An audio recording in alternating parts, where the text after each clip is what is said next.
Namaste everyone. Very warm welcome to Satsang today. Satguru Shri Moji Ji ki Jai. Shri Ananta Ji ki Jai. Thank you, my dear. Yes, thank you for muting me. It was not, yes, it was the right thing to do.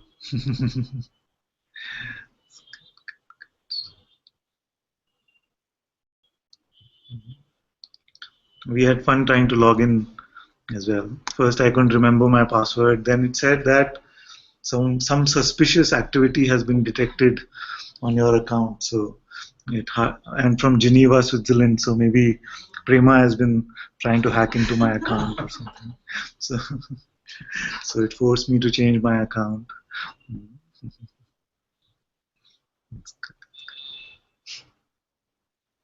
So happy to see all of you. If you're in the Hangout, you can unmute your mic and speak. And if you're on YouTube, you can type your question and we can look at it.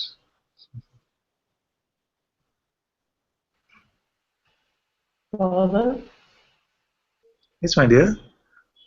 I'll jump in first because I've got a feeling it's to be a busy satsang today. We have a queue outside of people who are going to come in to see you. Oh, I see.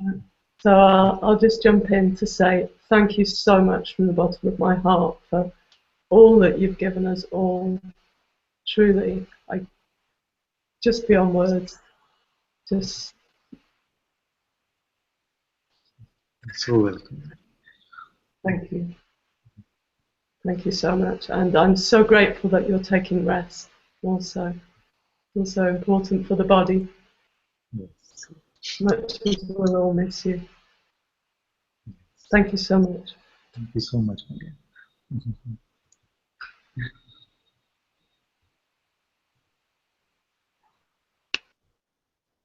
Thank you so much. It's very good. It's very good that we take this break, because in this break then you will find the Satguru in your heart. You find me in your heart. You see? The voice that speaks here is already with you, own heart. So for all of you, I want to say that these 5 weeks are there. Don't go on any trips of the mind. Don't go on any trips of the mind, because it will try to come, you see, because now it might feel that there is some opportunity. This is the opportune moment. Let me try and see, because no satsang happening like this. Just follow your heart, find me there. Right now you can see. If you go inside, you will find that the same voice is available to you. It's always been speaking from there. Always been speaking.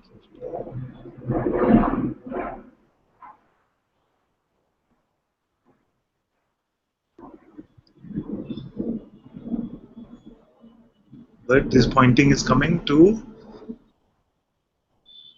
advise that you have some additional vigilance during this time of 5 weeks. All of you have some additional vigilance so that you don't go along with any of these subtle mind tricks. That's good. And we have satsangs, Mujiji satsangs every day practically, from Wednesday to Sunday.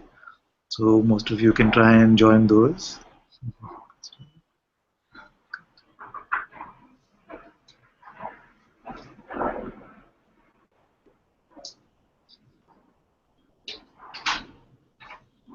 I was feeling that maybe the tears will come at the end. But maybe it's not going to be possible to stop them before that.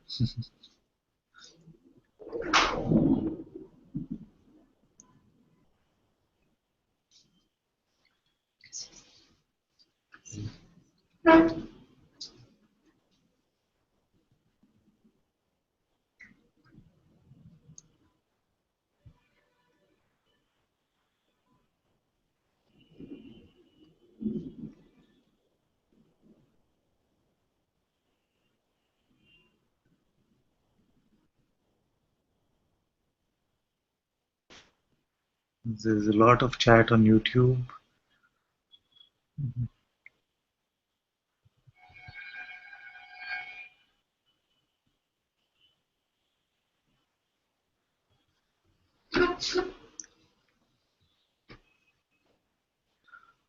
Lizal says, Namaste Father, please pray for my visa. Still not through.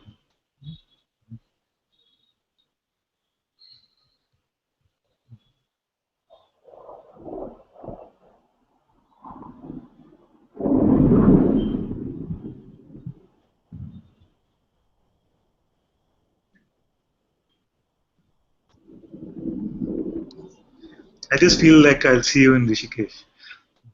I just feel.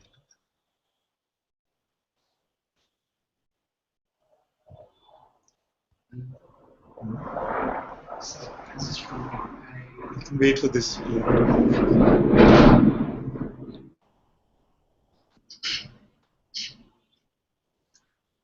don't know at what rate you get new books during. Can you start from the beginning? Yes. Just explaining. This is Start from the beginning. Yes, very good. This would be a very good thing. Even Jesh asked a question there which is similar. He says, I ask a newbie question. Father, I have a question. This presence is in me. So who am I in which this is? Things are in me. So who am I? I can't touch myself, but everything I feel, experience is not me. So who am I in which this is? So Samek has a question. He says that, can you start from the very beginning? What is this really all about? And I feel this would be very good to do, especially since this is the last satsang of this till before we take the break for 5 weeks. You don't have another chair? Yes, maybe here or something. Or shall we take a minute and just switch over there? We switch over there. Okay, everyone, just give us a minute. We're going to change our location so that everyone can sit.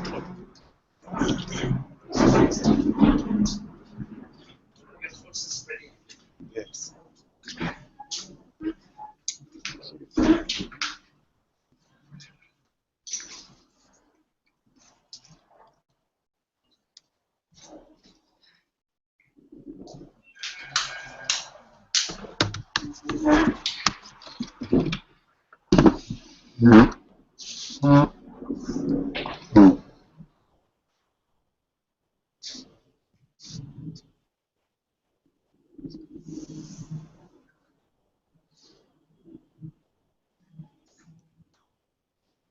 So I feel it's a wonderful, wonderful question to ask.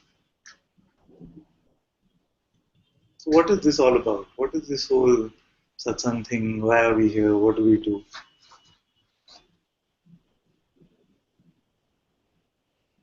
Usually you will see that beings are in satsang for one of two reasons.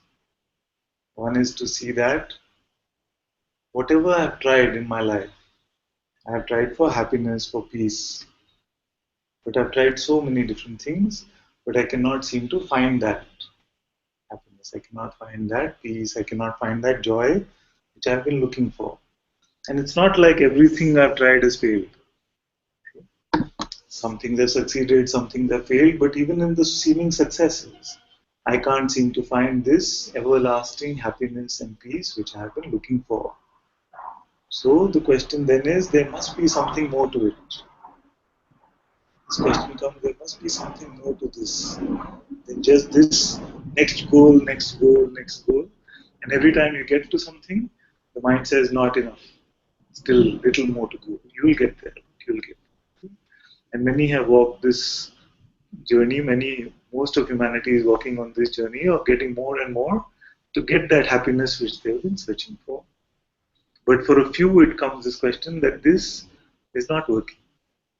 This path, this seeming treadmill that I seem to be walking on, is not getting me anywhere. So, what is really going on? What is the purpose of my life? What am I doing here? Is it just to be born like this and to go through all these various phases of our life, various responsibilities of our life, and one day to just drop the body? Is that all there is? Or is there something deeper? Is there a deeper understanding which is available? So if this kind of feeling arises, then with it the question arises, so who am I really? Am I just this mortal body which will be born and will die? Or is there something else which I am? And once I figure out who this I is, who I am, then maybe I can decide what I want. So right now, all that we have wanted seems to be coming from this energy form of thoughts. But even when we get that, it doesn't seem like it gives us what it promised in terms of happiness, in terms of peace, in terms of joy. So that is what brings most of us to satsang. And what is the main catalyst to get here faster? Main catalyst is suffering. So we were discussing that most who come to satsang have experienced some suffering in their life, and it sort of catalyzes this feeling that this normal way of just following the mind as I've been going is not working. There must be another way. There must be another way to lead my life.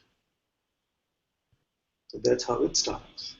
So what do we see when we come here? What is said when we come here is that the cause of all suffering is just this misidentification with the person idea. So we identify as a person. So if you're here, suppose you were here first time, you would say, no, not person, I feel I'm the body. Most will say like this, that I feel I'm the body. But this one can very quickly be seen through, because we don't really feel that we are the body. The body is not truly interested in the amount of money in the bank. It's not interested in relationships with co-workers. It's not relationships in family. So this body made up of flesh and blood is not concerned about any of this. There's something else which seems to be here, which is interested in these things. How things are looking in the appearance. Who is this one? And this one is the cause of all suffering. And it's a presumed belief. It's an imagined, just a concept. I want this, I want that. All of that comes from this first presumption that I am a person. Very few of our wants and desires are truly related purely to the body. It's more related to what the person wants. So then, I feel it's a very logical question to ask. So if you are a person, can you at least find where this person is? You feel so strongly that you are a person. Yes, obviously I'm a person. Can we at least find what this person is and where is it? And then, with openness, we do this inquiry to find out where is this person. Then you will find that no such person ever existed. And all our wanting, all our desires, all our aversions are then let go of, because who do they belong to really? You cannot find an entity to who they belong. And once this misidentification with the imagined entity of person is changed to the true identification with your own self, then this gives you the sense of the peace and the happiness and the joy that we have been looking for. I've not seen anything else which comes to this sort of a resting. Everything is always chasing. The resting comes in the true discovery, the true simple seeing in the present moment of what I am.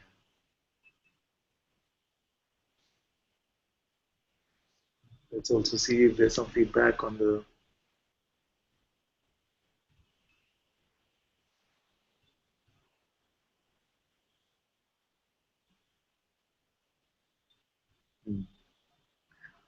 So everyone, lots of us want to speak today.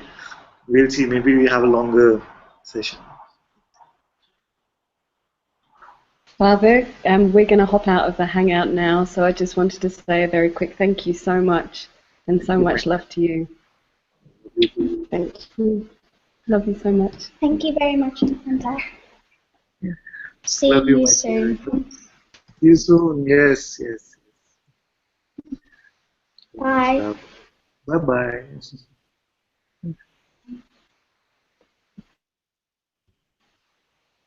This is so festive also in some sense.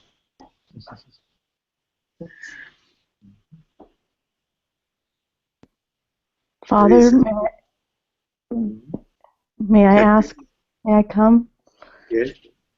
Okay. I just wanted to, I don't even know really what I want to ask. And it doesn't even feel like I need to expose something, so I'm not quite sure what it is. But since the plans to come to Rishikesh started, I've had nightmares every night of children being abused. And the other day when you said that it was good seva for me, that the mom role was being challenged, I think it's all connected. And I can see that since Muji came, that so much suffering is left, and maybe there's been some very quiet avoidance, and the idea of that there's maybe suffering that I'm not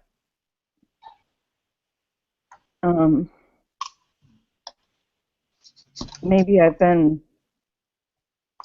just so happy to be happy.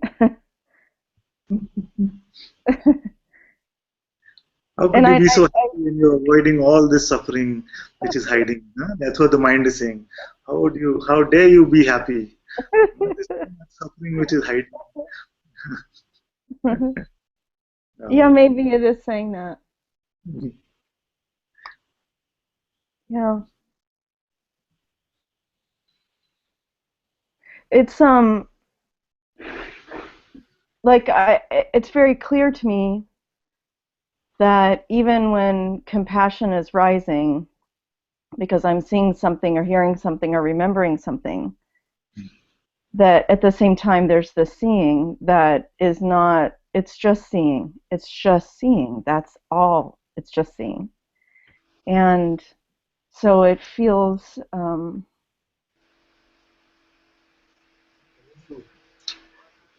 Maybe told him now from here you can go. Home from here you can go. He's working on this one. Tell him he can do this in an hour or so.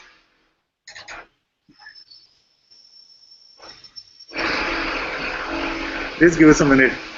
It's a day like this today. it's okay.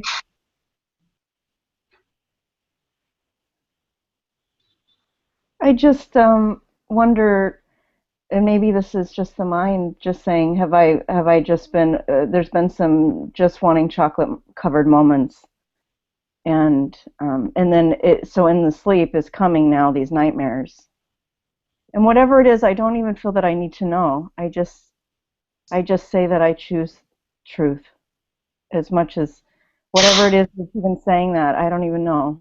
I just know that whatever I have to face, I'm willing to face it.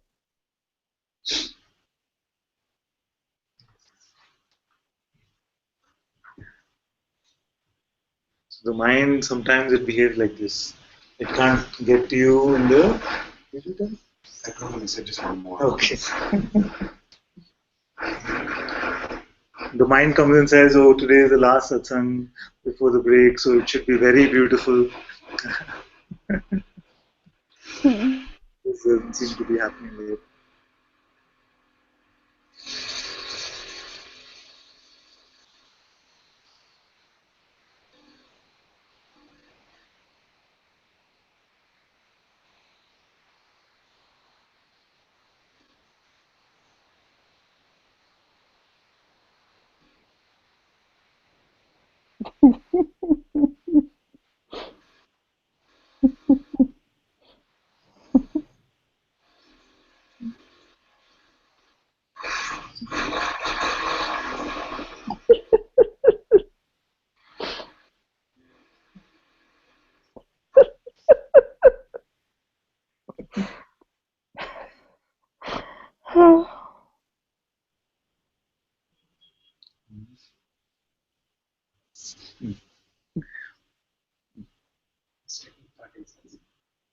Yes, yes, yes.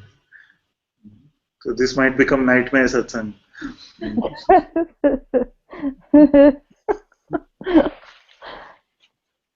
It means nothing. Okay. It doesn't mean anything. Just don't give anything to the mind. Because it is only the mind which will come and say, oh, you've just been avoiding, you've just been too happy, you see, you've been unreally happy. Are you really happy or are you just pretending? Oh, this is just from the mind.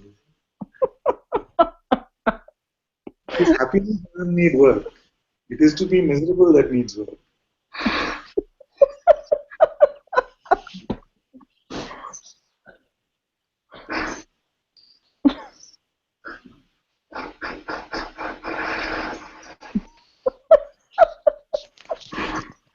So then it can't get you in the waking state, so it tries to get you in the sleep state, in the dreaming state.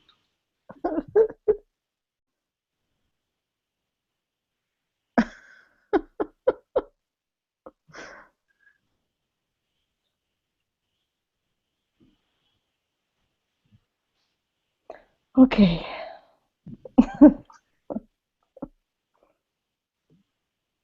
Cannot do anything to create happiness. This is your natural state.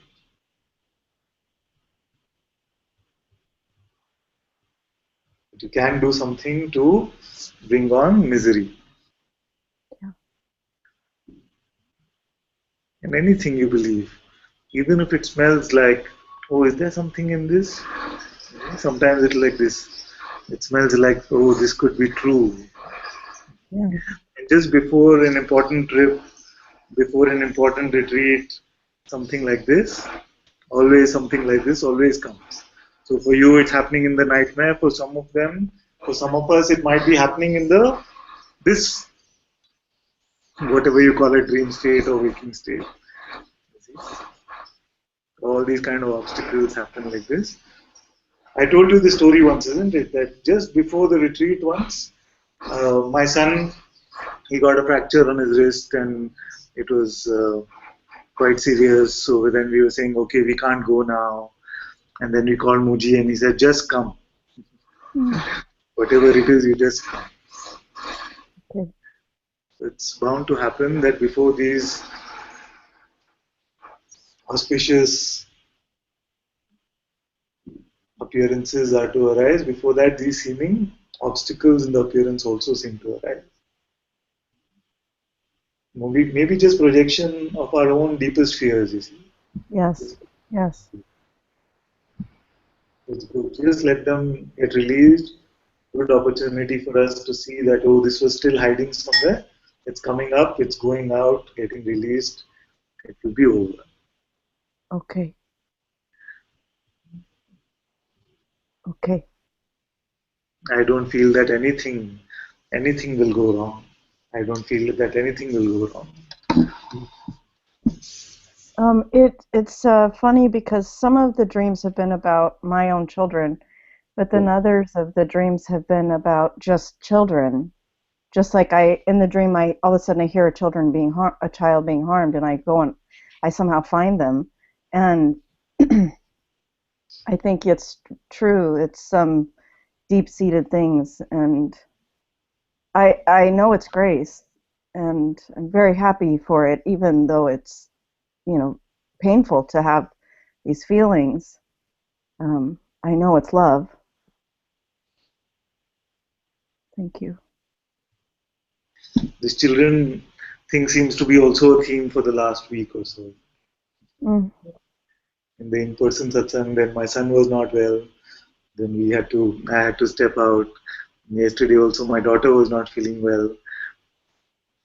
And some others also have written saying that children are not well. So it's like this, it's coming like this, just to push whatever buttons are there. Just flow with it. Nothing is going to go wrong. Okay. I just feel to say that even if things have to go wrong, just whatever needs to be. I trust whatever this is more than I trust my fears. And in any places I don't trust, then I'm willing to trust. I'm willing to see. This is very good, very good. Then there is no wrong left. If you trust everything, then there is nothing that is wrong.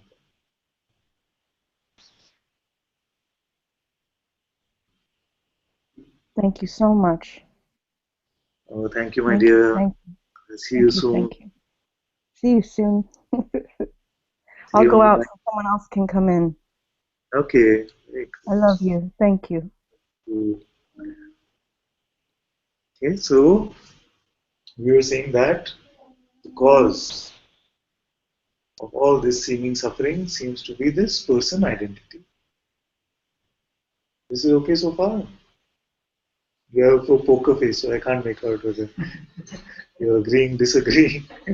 You can challenge. If you feel that there's something which is not resonating, you just say yes. But no, I still feel I'm the body. Something like that. You can say like that. So far is okay. So, person. So this person identity, this person idea is there.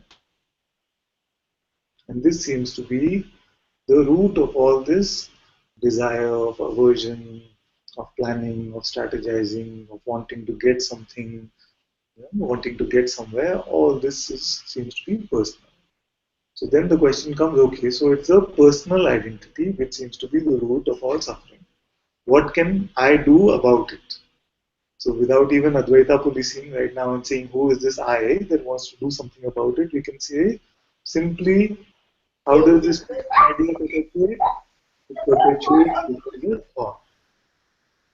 And what happens with the thought that perpetuates the person idea?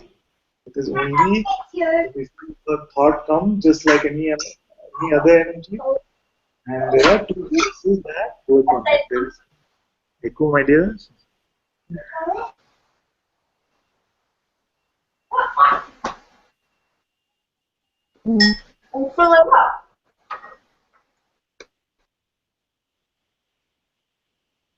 So this thought just is another energetic appearance, and we look at it, we see that a thought in itself can't do anything at all. Just something coming and going like a passing cloud in the sky. It can't do anything at all. But it is our attention and our belief which operates on this thought. And our attention goes, and attention is difficult to manage. So if I say don't give your attention to the thoughts, more and more attention will run to it. So if I say don't give your attention, again attention will go. So don't try to manage at the level of attention. But also you need belief. Attention alone is not enough to derive misery or suffering from a thought. To derive the person idea from the thought, you need more than just attention.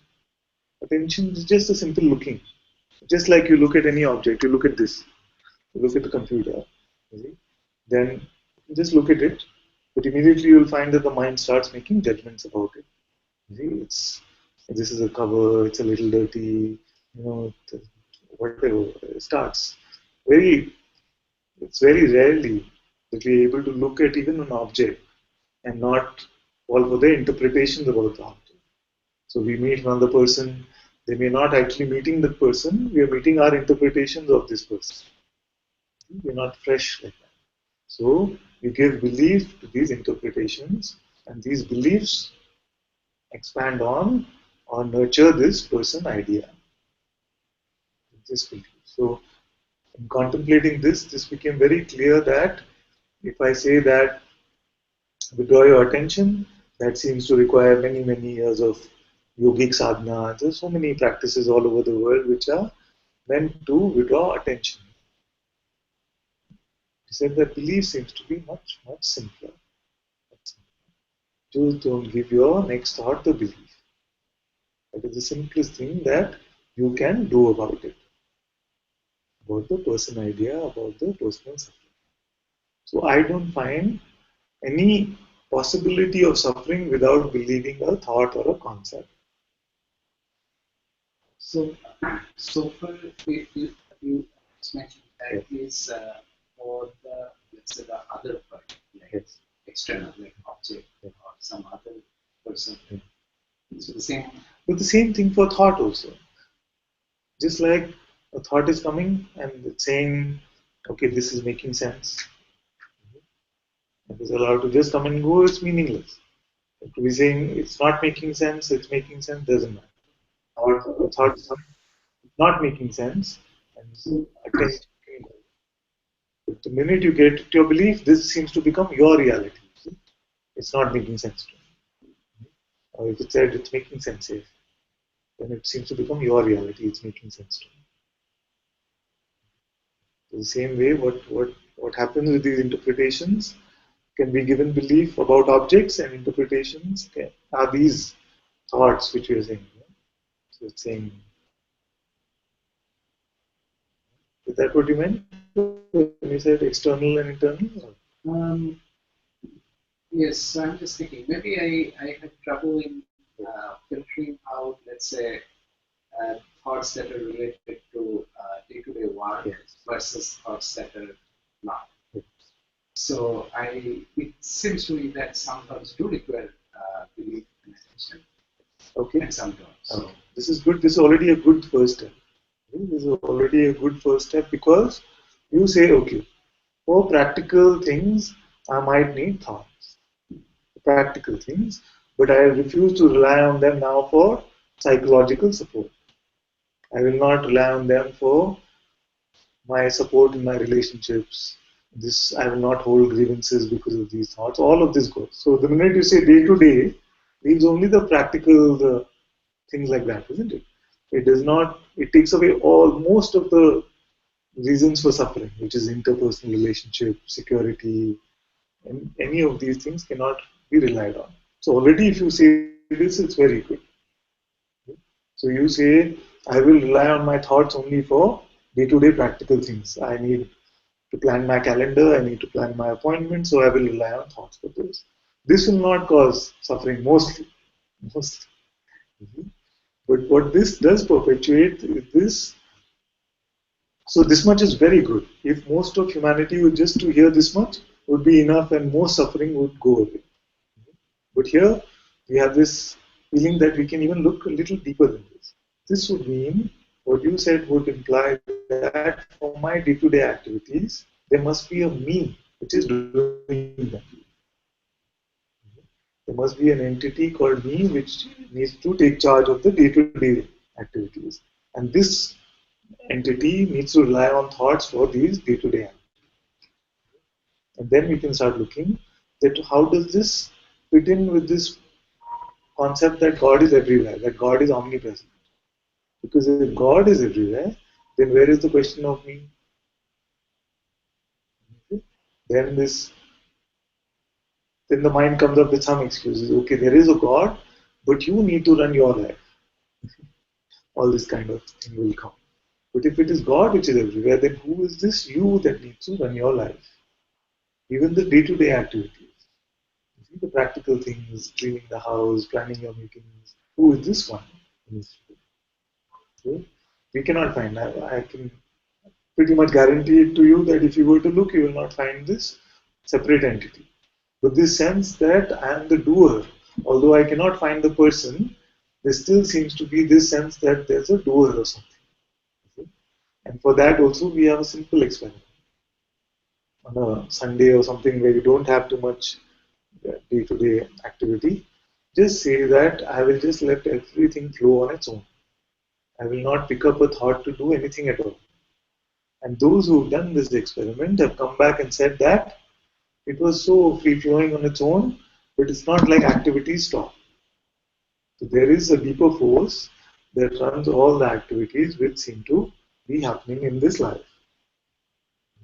The words were coming on their own, the actions were moving on their own, emails were getting sent on their own. It was not like I became a vegetable sitting on the bed. So then we see that yes, this movement of action is very similar to the movement of thought. Thoughts coming and going, we see that they're just coming and going. The same way you will find that actions are also just coming and going, part of the appearance. It just takes this simple playing with this, experiment with this, play around with it, and you will see. Your actions are moving. You see? Like your hand is like this right now, your eyes are blinking. No decision was taken to do like this, isn't it? It just happened like this. So also we know of the butterfly effect. It says the smallest action changes the entire complexion of the entire universe. It is also said that no two atoms are at the same level of energy. So you make one movement, then you're changing the entire universe because everything adjusts to that one movement. So if all of this is happening on its own, your heart is beating, blood is pumping, so many processes happening inside the body, then all of those are changing the complexion of the entire universe. So then when you start contemplating these things, you will realize that this idea that there is a separate one that is controlling the actions of this body was also just mythical.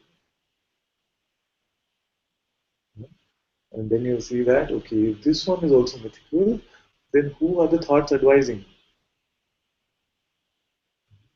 Does it really mean? And many times we also see that thoughts are there, we believe that this is my decision. I want to do like this. And then we show up for that meeting and completely something else we are talking. And you're wondering, how did that happen? Maybe next time I meet my boss, I'm going to tell him, back off, dude, and this is too much. And you go to him and he says, Samek, better get this done. Yes, yes. So, what is the value of those decisions? It just, yes, we gave some thoughts, I believe, but what had to flow, flows. Still flows. So just play with this and you see that even day-to-day activities, God has no trouble in doing. You know? Because what is the belief there? Very subtly, this very arrogant belief is there which says, God is going to make a mess of my work and a mess of my life if I just leave it to Him. I need to take charge of this at least. And this, for this aspect, I always say, don't take my word for it. You try it out, play with it and see. So on a Sunday, this coming Sunday, you can say, okay, today, just let it flow on its own. No picking up any thought. If something has to happen, it will happen. If it doesn't have to happen, it won't happen. And we'll tell Radha also not to force you to do any chores or any household activity. And then you find like this, then automatically you might find that. So then in this, then even the thoughts which we feel, okay, this at least was relevant. This at least was relevant for my day-to-day activity. This is relevant. And even, I know there are a lot of people waiting to speak, but this is also important to see that contemplate what is the decision actually. So these thoughts are coming, and I decide to do this. What is that process? Who is the decision maker here? How does the decision actually happen? You don't look at these things. You just say, yes, I decided. Just see, how did it happen? A thought came, then what was decided? What happened after the thought came? That we called it my decision. Even very simply, you're standing at a crossroads, decision whether to go left or right. See the mechanics of how this decision got taken. And when you observe these mechanics, you will find that this concept of personal doership will completely dissolve. You will see that this decision making is purely mythical. So contemplate. Everyone has some seeming decisions to make, so see, how did it happen that I made a particular decision? And then if it seems to you that yes, there was this me who then did like this and then that's how the decision came, then you come and share that. But mostly what you will find is you will see that it just happens and then the mind comes later and takes credit or blame. As you did this, you should not have done this. How great that you did this. This mind which comes post facto and you get convinced that I am the doer of this decision or the decision maker in this. In this way you can contemplate like this. And then when the reliance on any type of thoughts, good, bad, useful, ugly, all this, no reliance on any of this, then you will find that life just moves on its own very naturally. It's already moving like that, but the seeming suffering which is coming along with that seems to reduce because there is no resistance which is left. So in this simple contemplation, then you will find that you will lose the ability to suffer. You will actually lose the ability to suffer. Because the suffering has taken a lot of practice and you built up this ability. Okay, I know we had this conversation where you said that there is no suffering, which is good. Which is good.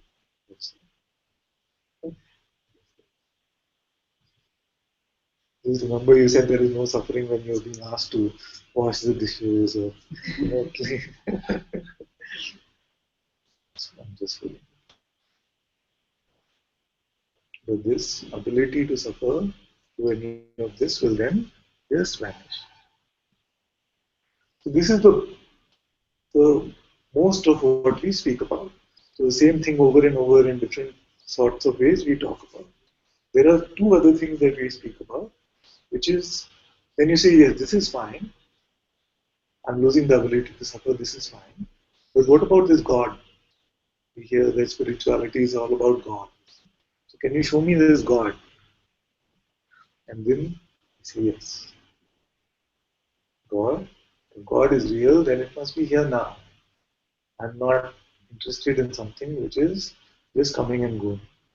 I'm not interested in something which is only available in particular places. God, if it is real, the God that I am interested in must be ever present, must be everywhere. And this is what we heard about God, isn't it? So God needs to live up to that. Otherwise, I'm not interested.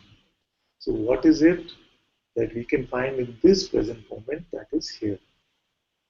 As we already said, if God is real, it must be here. So what is here? There is the appearance of this world, there's an appearance of a world, and then there's a presence, there's a sense that I am. The world is appearing to me. Okay? So there's a sense that I am. And if I say, can you stop being now? You say, no, being is here. I am being. Being is here. So this being itself is God. This being itself is consciousness. In the light of this, when this being is present, then the world of Maya exists.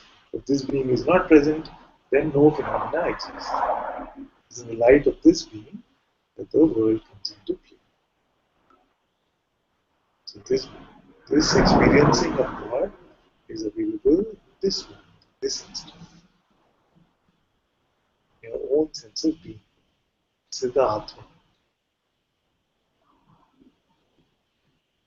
And then you might say, some rare one will say, but I am aware even of this being. Who is that which is aware even of this? I am watching the being. Being is not watching me. I am aware of this presence. See, so who is this? So then we can say that that is the absolute truth of what you are, this pure awareness itself. So if I say, are you aware now? You say, yes, there is awareness. But I don't need a experience to prove to me that I am aware. Even the experience of being is an experience. But to be aware needs no experience to confirm. I am aware now. We didn't see any phenomena. We didn't experience a presence to even say that I am aware. So this awareness must be prior even to being. Is the witness even of God. So this is the absolute self that we speak of. So all of satsang is actually just these three things. One is this freedom from the person idea. Second is the tasting of the presence of God in this very moment. And then to see that I am the awareness which is even aware of the presence of God. Within this, all that we speak, all our satsangs, all that is encapsulated in this.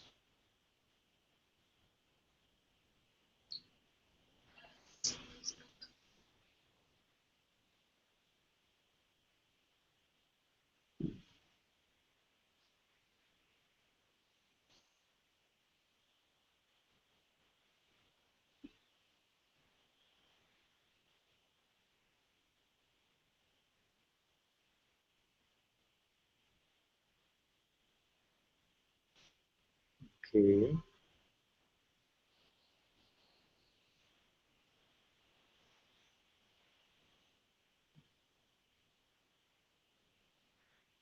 Okay, there's just too much chat for me to process. So if you end the hangout, you can say something.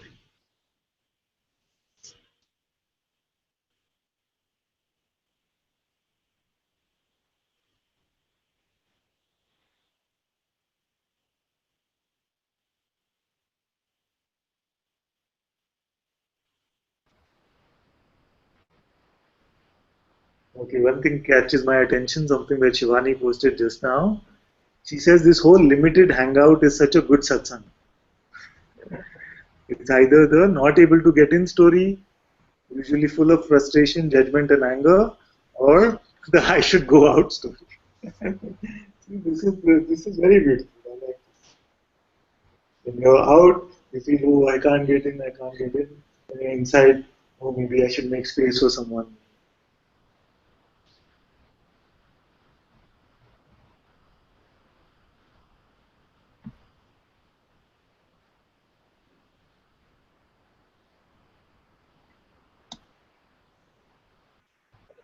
Hello, Father. Yes, my Hello? dear. Yes. Can you hear me? Yes. Grand. I just wanted to say, because I'll have to go to work soon anyway, so I thought I'll quickly step in and let somebody else come in after me. But I just wanted to say thank you. I've only been part of this Satsang for just over a month, I think, and it's been beautiful. And I wanted to thank you for allowing me to do Seva and read on the Advaita channel. There's been some members of the Sangha that have been extremely helpful. Somebody the other evening was taking me through very patiently, and various others as well that have been very encouraging. And so I wanted to ask you just if there's any. I'm just open to what might happen, but if there's any specific guidance you have, or if you could just clarify what Seva is, that would be lovely. Before I feel it's very grateful to be part of this flow, and I'm just open to whatever guidance you might have. And thank you. Yes. This is very cool. So, Seva, what is Seva? Very good question. So, what is the Seva? It feels like in the presence of satsang, there's so much gratitude that appears. So much gratitude for the peace, the joy, the realization of the self. It seems like so many lifetimes I have been looking, and in the presence of the teacher, in the presence of satsang, there is some sense of resting, some sense of peace. And then there's so much relief, and there's usually accompanied with a lot of gratitude. And how does this gratitude express itself? Many times it expresses itself to say, how can I be in service to this satsang? It brought me so much peace, so much joy. How can I be of, with no sense of arrogance, just as an expression of this gratitude itself, that how can I be in service to this truth? In the complete realization that even whatever seva is going to happen, whatever actions are going to happen, are just the flowing of this consciousness itself. There's this urge to say, yes, I offer myself at the feet of the Sangha to be able to spread whatever little light I can. There are so many beautiful volunteers, so many who do seva in the Moody Sangha, and there's so many here also on Hangout in person, all of you, so much. So everything which is devoted to the spreading of satsang, everything which is devoted as a gift at the feet of the Master is seva. So it's coming from this place of gratitude, then this spreading of the light can happen very organically.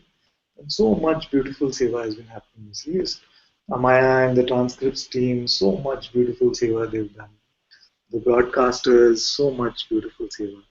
The satsang moderators, Lizal, Bhagwati ji, all of you, such beautiful seva. So much. The creation of the songs, the videos, so much. It just happened organically. Radhana was saying the other day very beautifully, like it's a set of bees. Just organically, everything gets designated. Not too much. I don't feel that too much is there which is being controlled. I'll let everything just flow on its own, and automatically, all of this seems to be happening on its own and going.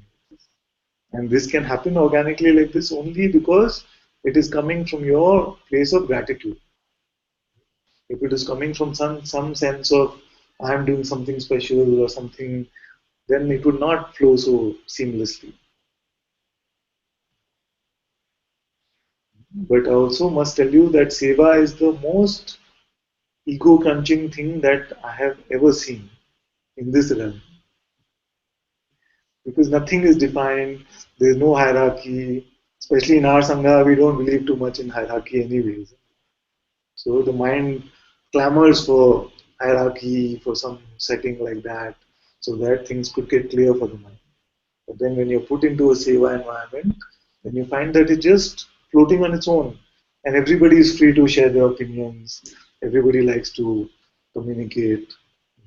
So sometimes our deepest buttons get pressed. Whatever buttons still remain, they get pressed. And most of you who have been in seva have experienced this, isn't it? That it's great burning sometimes. Great burning of whatever remnants of ego still remain. So the mind comes in expecting that it's going to be so beautiful, blissful, and just doing it from gratitude. But the minute you start some seva, then everybody has opinions about it, and everybody seems to be judging what we are doing, and all of that. And that is great satsang. It's great satsang. So then, if this sort of heat is coming up, then you stay in the kitchen.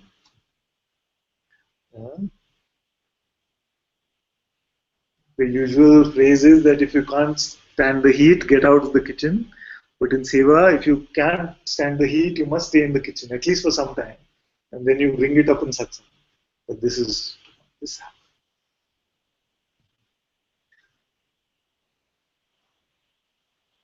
So this is what's coming up about seva at the moment.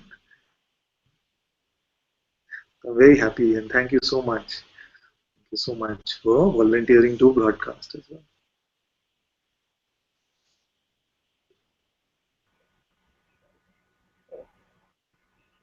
I just wanted to say thank you and enjoy your break. I know you have a family of your own, and as I do, and just rest, and I'm sure you will just enjoy the beauty of it all. Thank you very much. Thank you so much, my dear.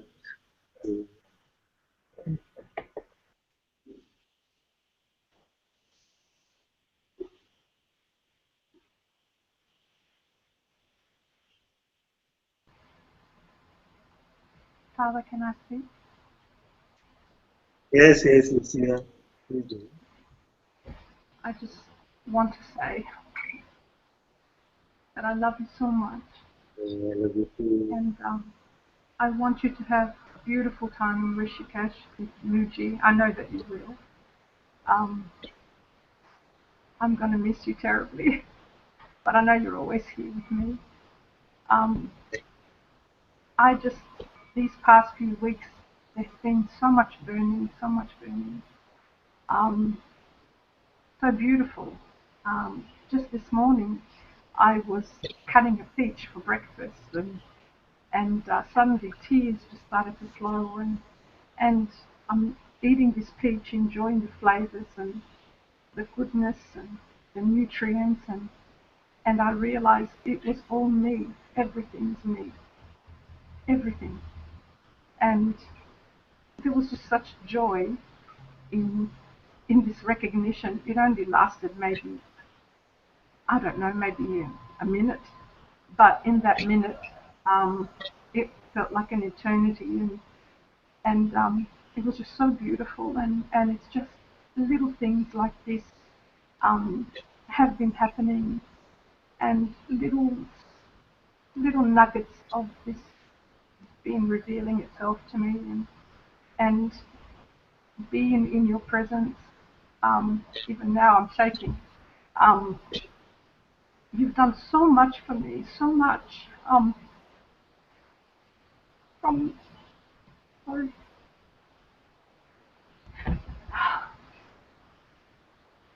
So much has happened, and I didn't even realize this. Um, it's after the fact that I see the changes in me, things that have surfaced that I had forgotten were there. They've just been clearing out beautifully, and it's like I've just been held by grace throughout this whole time, and I know that it's been you that has helped me.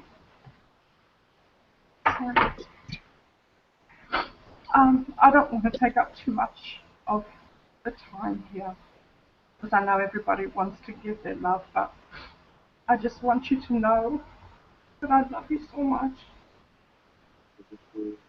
Thank you so much. So beautifully this year with so much grace. I've been sharing these quotes for some time, and now she's seeing the quotes also, which is so beautiful. Very, very, very. And she says so beautifully that it just comes, the tune comes, and the music just comes, and she just seems like it's an instrument. So this is here. You see that we're just an instrument, which is just like a vehicle for this grace to flow. This life. It's just happening. Ah, so Piyush says, you can tell her. So, yeah, just wanted to say that your quotes brought me to Father. I first heard about him in your beautiful quote. A lot of love and love for Father and everything. Thank you so much. Thank you.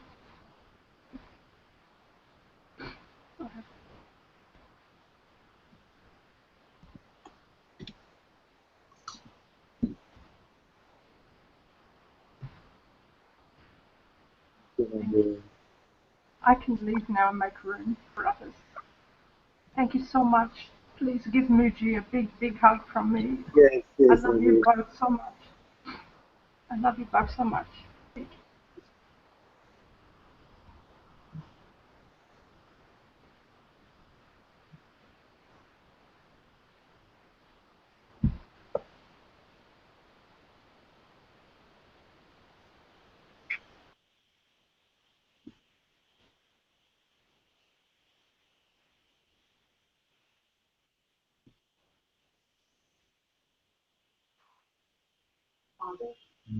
Father, can you say something about compassion? Content, why is this a topic for you right now?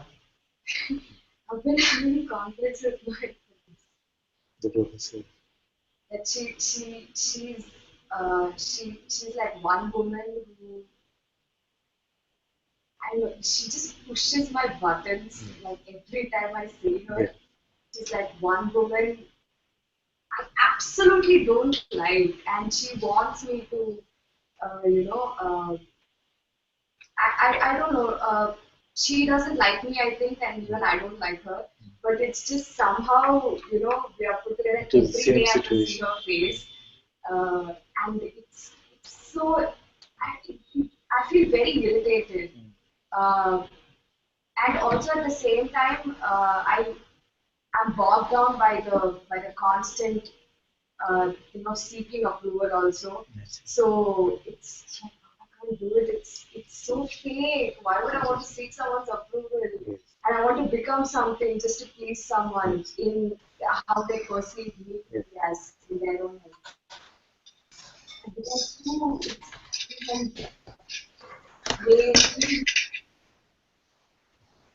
So compassion fits where? You want to be compassionate towards her. I want to be compassionate towards myself first.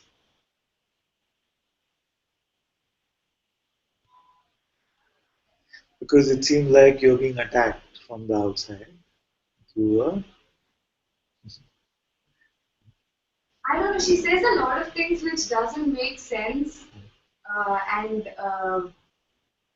Totally. Yeah, I see.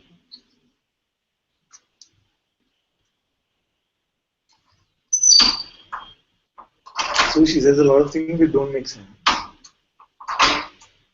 And everyone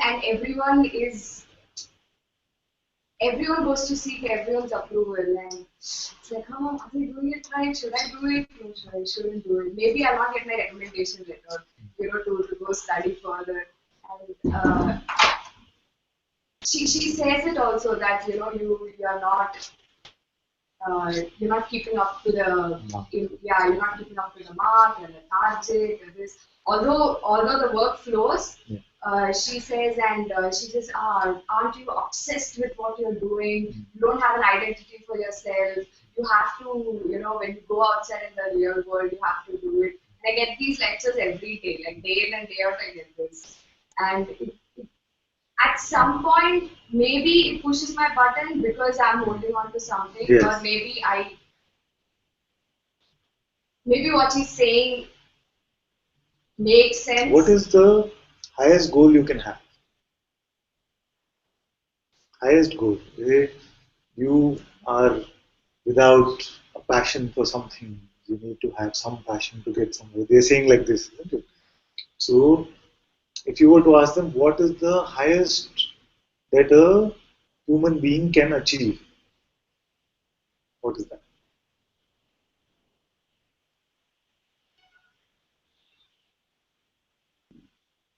Okay. So let's make it even simpler. Say, why do we want to achieve something? Or happiness, to get somewhere. You want to get somewhere because it will give you happiness. Now, we've experienced so many people, there's so much media about everything, so we know the lives of everyone. The rich and the famous, the poor and the downtrodden. We've seen glimpses of everyone's life. Who is the happy one? Where have we found someone who is truly happy? Anything like this in the world, no matter where they are in their social standing, what they've achieved, what they've been able to accomplish, has it led to everlasting happiness or peace to any of them? So if that is a no, then what is the point of that achievement? Because we were trying to achieve so that we would get happiness. So then there must be something which you can achieve, although we don't call it achievement usually, but there must be something that you can find which will give you this peace and happiness. I would say that that is the highest that you can get to. What is that?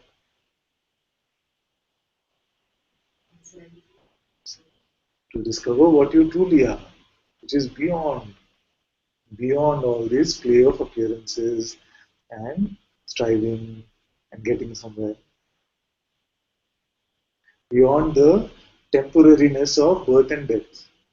What can you achieve which will be beyond death? That is what is eternal. So then, if someone's saying, what do you want to achieve, where do you want to go, it is based on their template for their life, their belief system.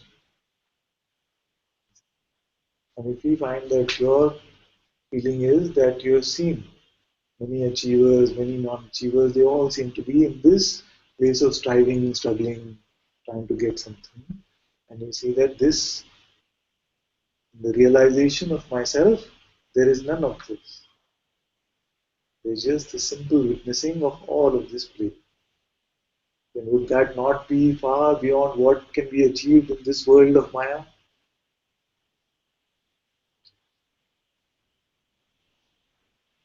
Because the minute you pick up this thing, that I must do this, this is what I should do, then you're picking up all of this. Although it might seem like the right thing to do, then you're picking up the concepts of doership, of separation, of identity, of desire, of aversion. So let them speak. Let everyone speak whatever they want to speak. You find what is true for you. It doesn't mean you have to then convince them of something. If some words come from your intuition which are to be spoken like this, then they can come. But just in your silence, yes, Because people will not speak to you unless they find that there is something which is being pressed. If they find either you are getting affected or you're getting motivated or something, then why would you keep speaking? If I would not find openness, then I would not speak these words. It's as simple as that. So then, if they find that you're already content, you're happy, you're peaceful, then why would they keep saying? Okay? And it irritates. So what can happen is that when they find in the world, if someone finds somebody who's peaceful, then the world gets very irritated. They do something. What are you sitting here just smiling? Get up, do something. It's like that old Zen story, isn't it? The old Zen story, and they made a ad for Sprite about it also. I saw that. No? So why are you just sitting here, just chilling? Why don't you get up? Why don't you do something? Then what will happen? Then after you earned all that money, everything, your whole life has gone in that, then you can sit peacefully. And then the farmer says, but that's already what I'm doing right now.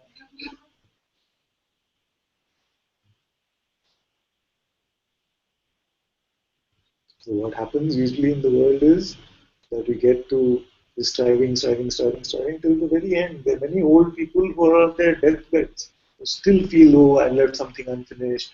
I wanted to leave more money for my this thing. I wanted to do this. Something. Still on the deathbed also striving. But where is the contentment? Where is the peace?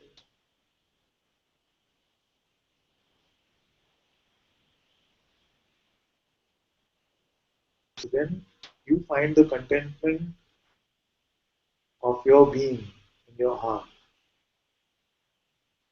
Then the world will stop barking and bothering. And even if it doesn't stop, keeps barking, it doesn't bother you.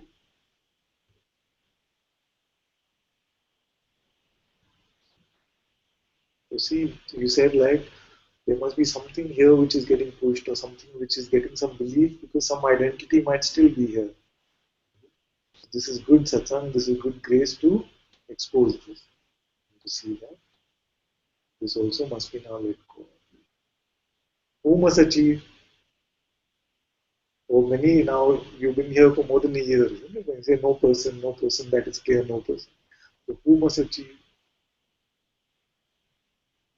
Then that button cannot be pressed. Then you can, instead of asking for compassion for yourself, you ask for compassion for her.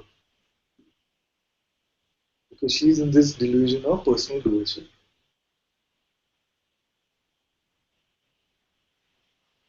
So who needs compassion in this situation? No, it's just like when I speak with others, there's compassion. Yes. With her, I'm, these thoughts. Do you hear yourself? Woman, what are you talking? You don't make sense. Yes, but these are also thoughts. So thoughts, especially these strong egoic thoughts, are like a magnet to pull out the same egoicness here also. This is what's basically happening. You're saying for the others, it's fine, but for this one, the ego flares up. This is satsang also. Not believe when even this one is there. And to not judge, even if you get angry. Just be neutral, fresh.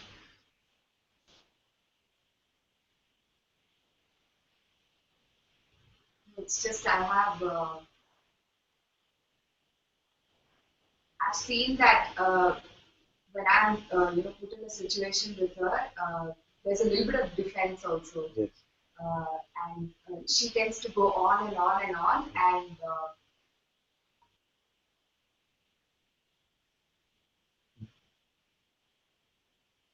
I don't know, I sort of like bark at her and say, what are you saying sometimes? So, and then after that, it hits me that, oh God, you're beautiful, that you just,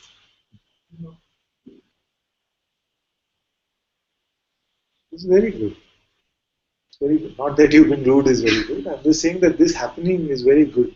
Because then you can really, because if none of this was happening, then all of us become complacent. Oh, I've got it. Everybody else is still floating somewhere, I am. Whereas, when this happens, And then we feel, oh, then what does it say? Something still here. And then it's beautiful because it keeps us grounded, it keeps us just with our head bowed down.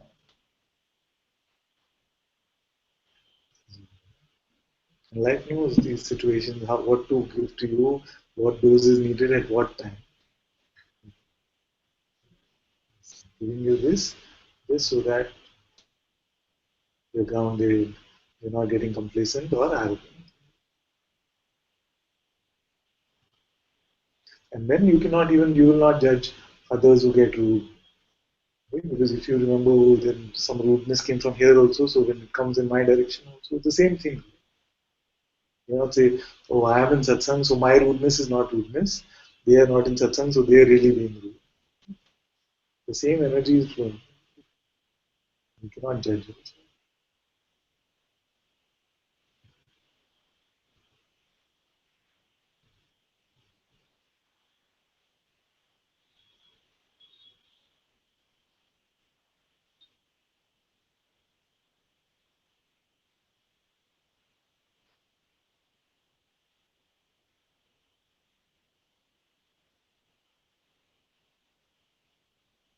That's why I wanted to expose you. I know, even in chat you said. Yeah, I need to.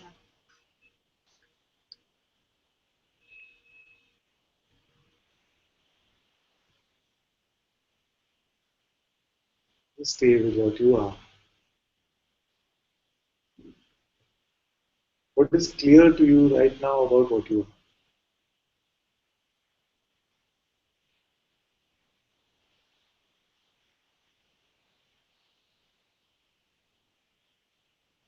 That I'm here and I'm watching everything. From this here-ness, this what you are, does it matter what she says or she doesn't say?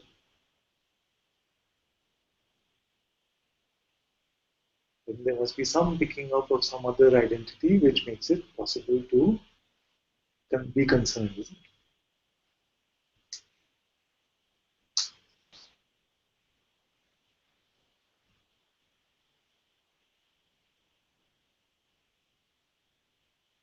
So you are this ever-present witnessing, whether you are here, you are in college, whether she's there or not, you are just this.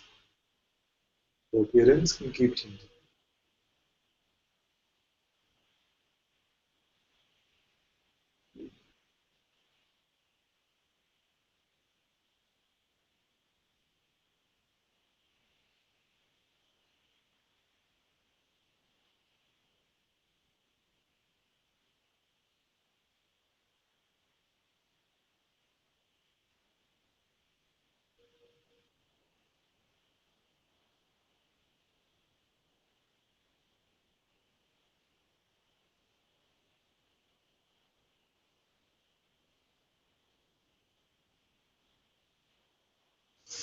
Okay, let's see what I missed. Father, can I say something? Yes, my dear, of course. Namaste, Father.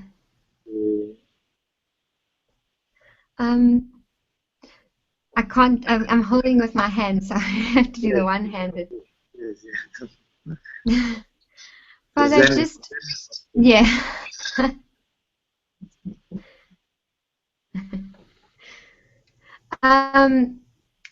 Just bringing again this, what's coming up so strongly here with my child being sick. And what I've really listened to, allowing just the mother identity to be there. And this has been such great satsang. And such fear and anxiety has been arising. And I know it's arising, but it seems to take root. An identity forms around this, and it's my greatest fear is something happening to my children because there's such identity in that. And I would just like to look into that with you, please, Father, to actually sit with this fear, because it comes so strongly, even in the body, that it seems so real. And if I could just look at it with you to see although even when I'm speaking to you, I know it's not real, but it seems so real. The thought, the idea of, pardon? No, I just moved the table a little bit. Oh, sorry. It's the one area where there's such stickiness around identity, and where thoughts are believed and doership arises around making the right decision, and what doesn't appear here is thy will be done. It's like no. They must be okay. They must get better. It's the one area where I don't have that surrender. There isn't that surrender. It's like I don't want anything bad to happen to them. So I don't have that. It's not here where it's like, okay, God, if it's your will that things go to the. I don't have. That's not what arises here. We can look at this. I feel we can look at this together. One thing is for certain, that in another 40, 50, 60, 70 years, this body is going to go. This much is clear? Yes. This body is not going to have the usefulness and it is going to be dropped. Yes. So, this is clear. Then where will you be in relation to your children?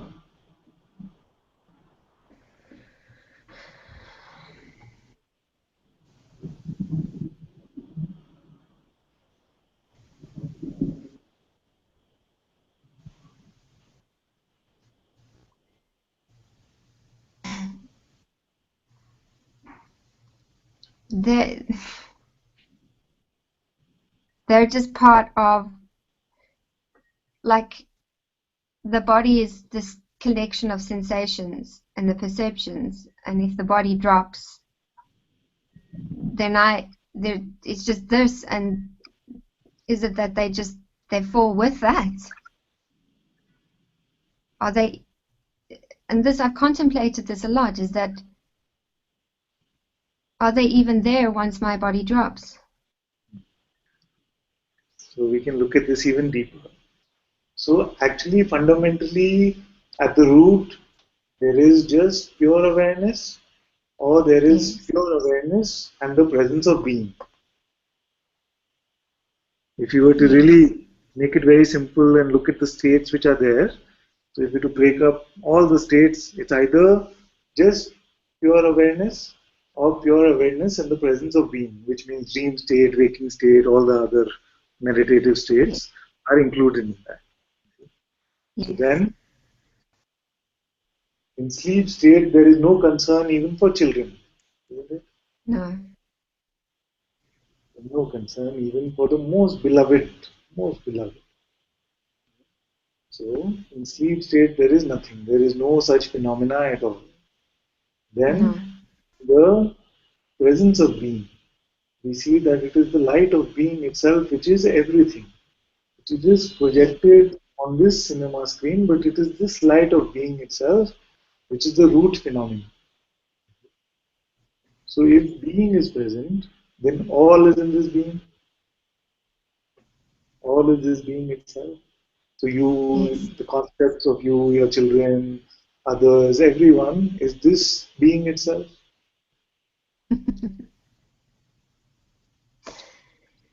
So then, this presence cannot be taken away. No. If the presence is there, then the presence is there.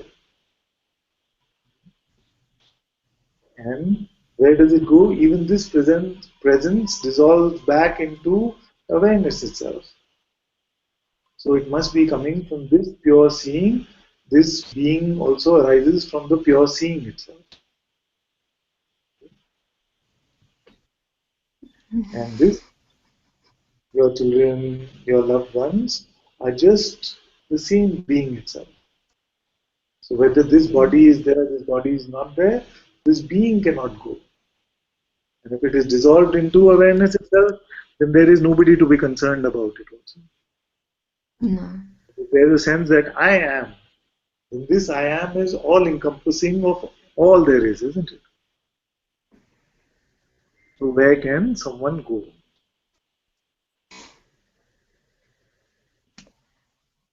See, where are your children now? Where are they now? They're downstairs watching TV. Yes, their bodies are there, but you feel their presence in your heart, isn't it? Yes, yes, yes.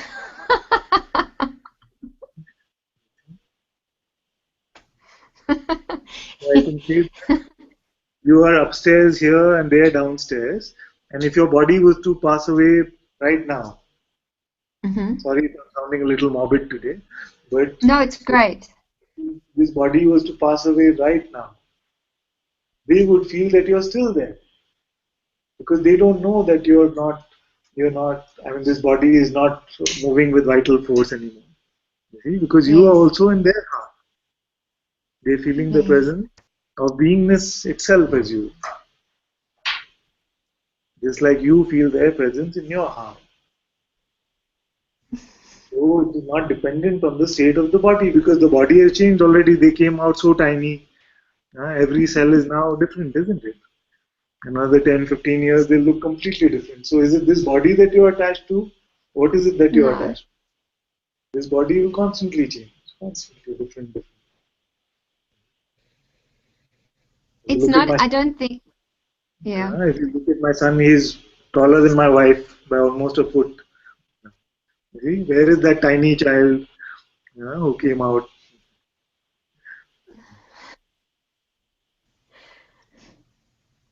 I think there is attachment to that identity, and it's an old habit that just comes back because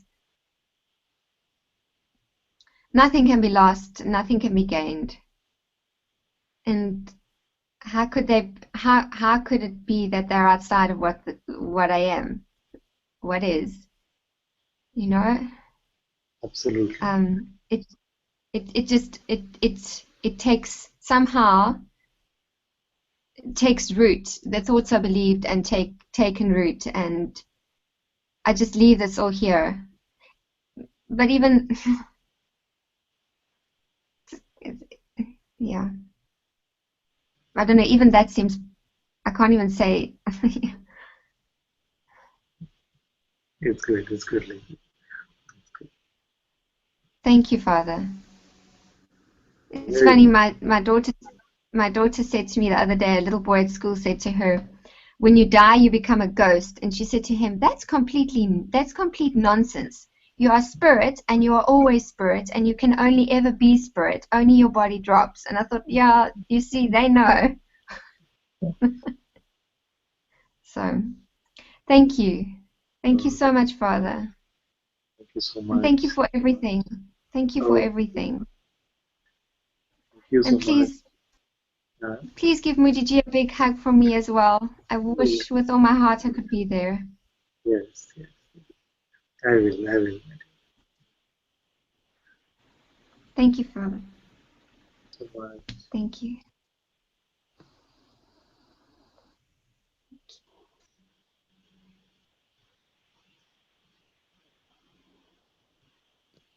Good to see you. Yes.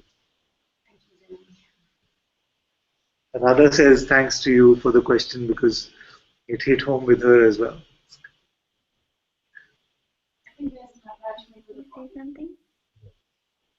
Anantaji, can I say something, please? Oh, Just one sec. Radha is saying something, then you can. sorry.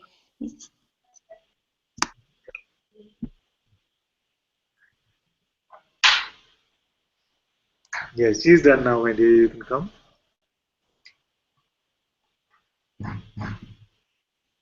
Sorry, is it okay? Yes. I just wanted to say,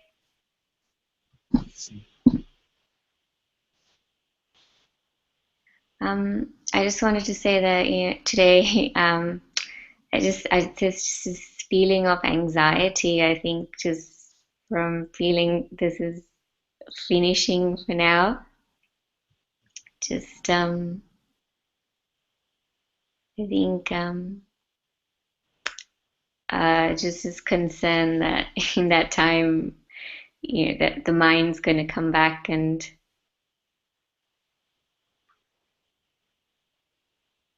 yeah, I don't know, but just a sense of anxiety.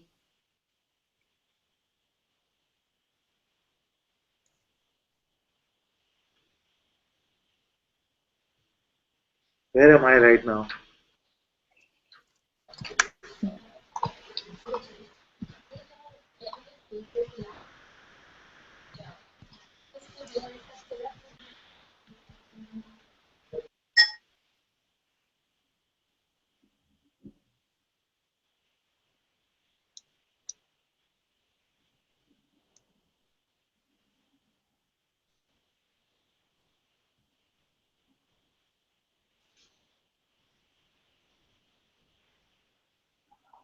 These words come from that which is your own heart.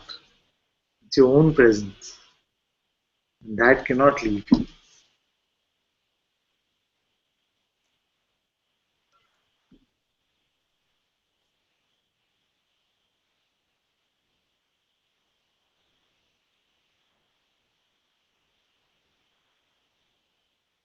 It'll be very good to see where I truly am, where this voice truly is.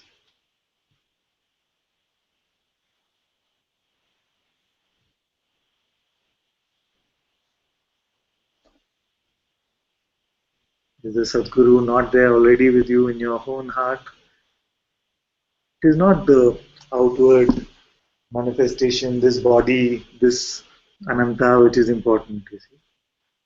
It is not this.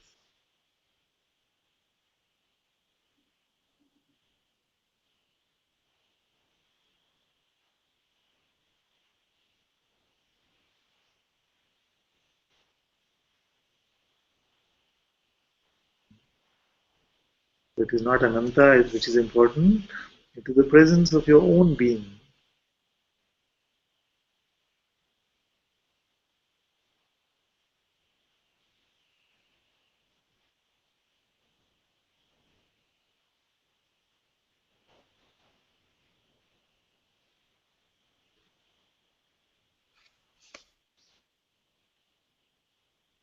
And nobody can tell me that it is not there.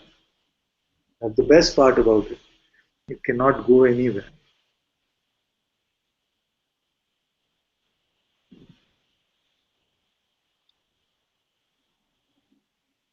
That is the presence which you experience when you are in satsang.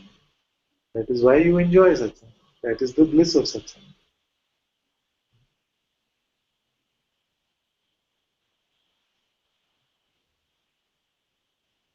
You cannot be in satsang for the words. Not do.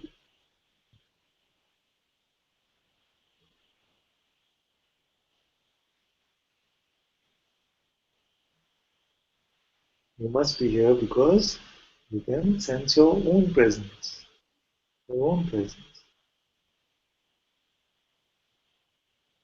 So these words have just been pointings which have been able to remove some distraction, some delusion of the mind, and just to see what is present here already. As your own sense, I am, I exist.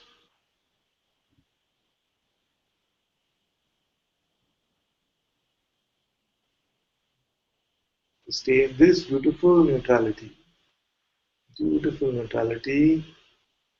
of just marinating in this, knowing nothing, no specialness, just to see what is.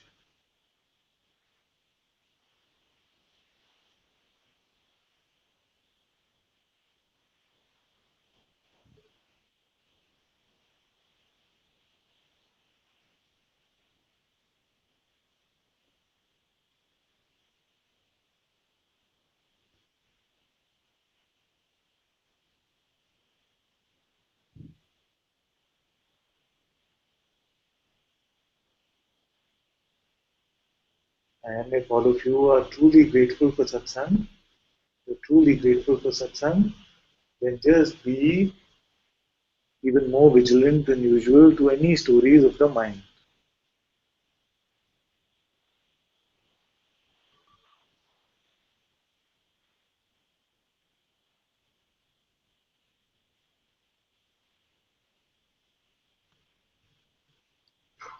I don't want to come back in 5 weeks and have additional stories to deal with. No stories.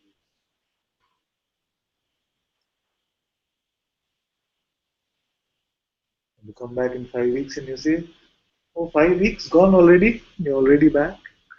Nothing really. Nothing else.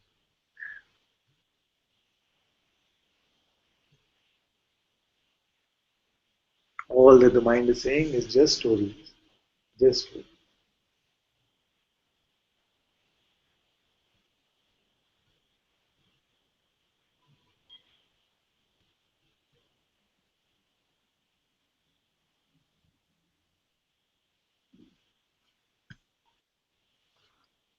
Thank you. Oh, you're very welcome, my dear.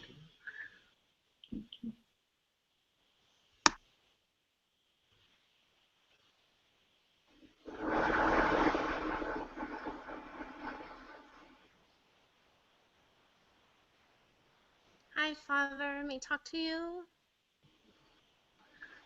Hello, my dear. I'm just trying to increase the volume a little bit.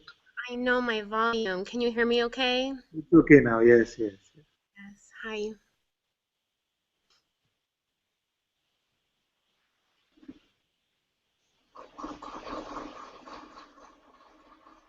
So, it's been a couple of weeks now where I feel that I need to talk with you, and yet a question doesn't come, and so I wait to see. Um, and I recognize tonight it was urgent all day to come talk to you again, even though there's not. It feels like there's a question forming, but it just doesn't form.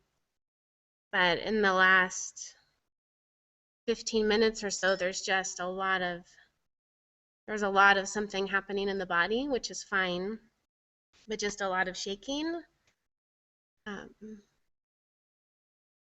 which is fine. And it just felt that I needed to come, and it feels really, it feels like I'm supposed to come with a question. And so I've been avoiding or hesitating. I'm not sure. I don't even know, but it just felt I needed to come. It's very good. It's very good you came. Yeah. And it feels like such a long time since I've talked with you. I don't know why that matters, but there's feelings of missing you.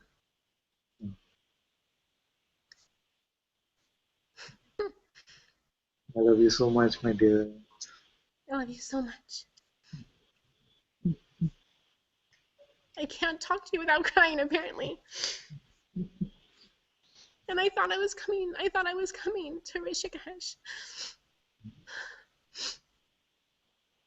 And it's really fine. Like, it's until I pick something up, it's totally fine that I'm not. It's only when I pick something up. Otherwise, it's fine, but there's something very sad about it still. I very much want to see you.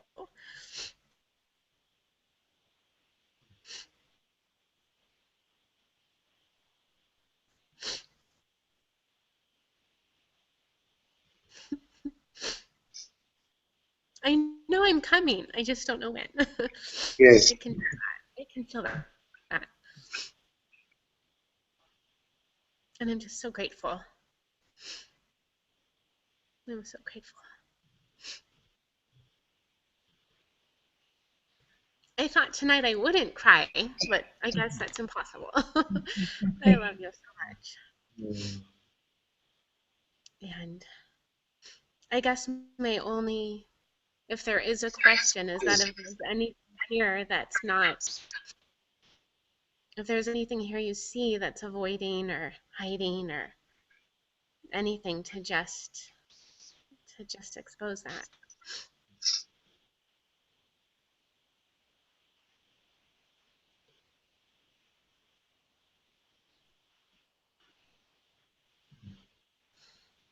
No, it's good. It's all good. It's very good.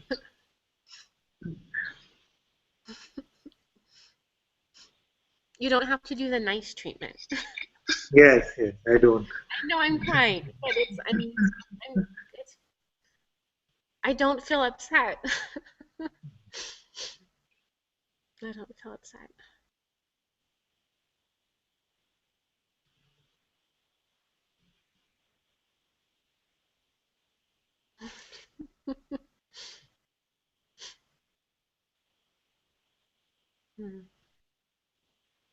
It's very good. I feel I'm right there with you in your heart. I don't feel any separation. Actually. No.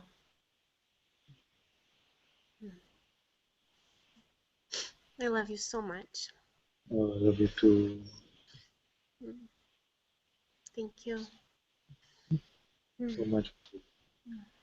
Thank you. I feel to tell all of you this. Thank you so much. Thank you for being with me through the whole of more than a year now.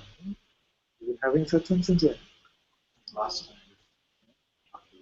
time. Rishikesh. Yes, online satsang then, and then we had in-person satsang before that. Every fortnight. So many of you have been in this satsang for so long, so consistently, so beautifully.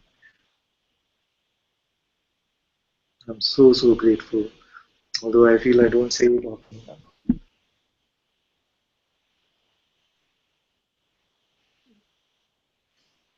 Thank you, Father.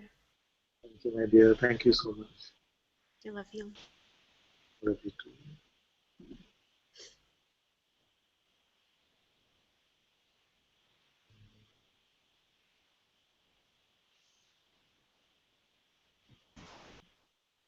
Father, Yes, my dear. I want to expose something because it is the last satsang. Yeah.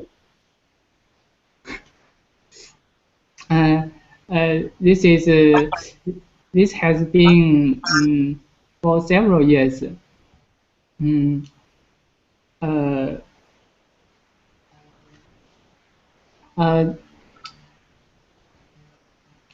I have something. It always willing to compel me to do something or to say something. I feel this thing I don't want to say or don't want to do. So feel fearful about this. When I imagine something, feel I should not to do this, then the mind will be active.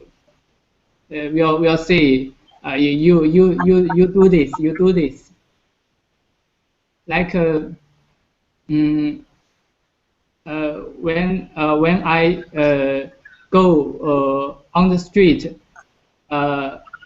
suddenly there is a thought will say, you hate that person. Then I feel very panic, a lot of emotion coming in the body.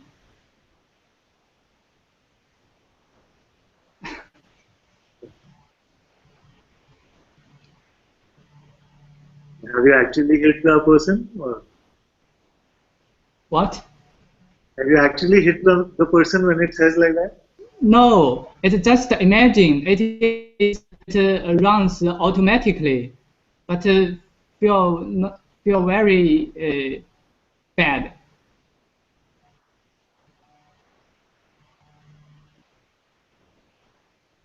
The mind will play like this only. Don't worry about what the mind is saying. Even now the mind can come and say, oh, you must hit Ananta or something. It doesn't matter what the mind says. It's okay. Yeah, I'm not concerned about the mind. Because many times I get these feelings that the minds are attacking me. Feelings like that. But it doesn't matter. It's just the mind. It is the nature of the mind to attack.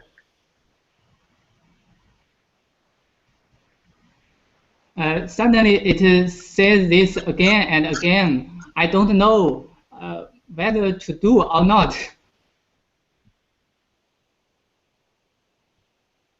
I don't know doing it is right or not right.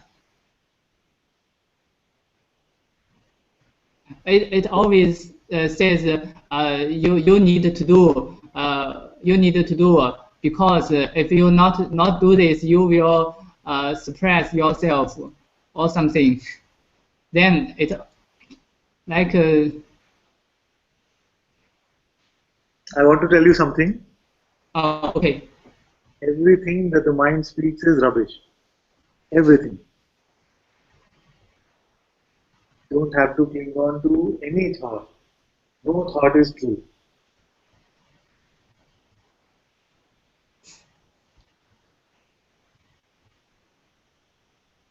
Not just the negative, not just the positive, any variety, any type of thought. You do not need to rely on any thought.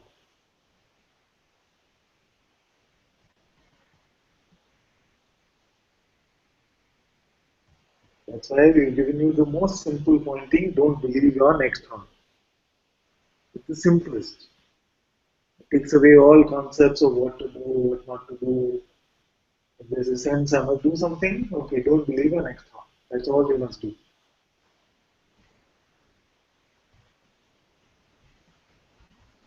Anytime there's a feeling, what must I do? Just don't believe your next thought. What's happening to my life? Don't believe your next thought. What's going to happen?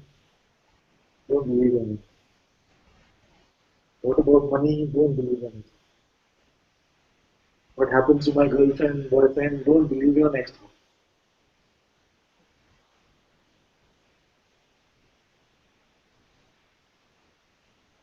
See, there's a form of medicine called homeopathy here. They give you these small pills. So I have just one small pill to give you. So this is the only pill you need. One medicine that cures all. You've seen this advertising in India, you see, Ayurveda, there'll be something. One syrup will sort you out for everything. One panchakarma will be enough for all, no matter, it doesn't matter what you have. So this don't believe your next thought is enough. If you feel I'm missing satsang, don't believe your next thought. Just don't believe your next thought.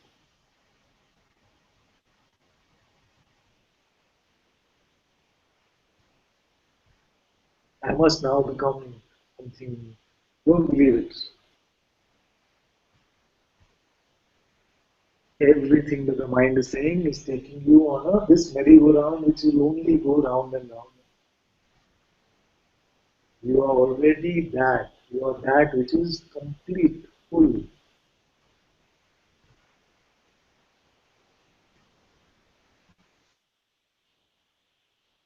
Don't buy anything from this salesman of the mind. And you must not also say that I will do the opposite of what the mind is saying. Just be neutral. Neutral. Let all actions flow on their own.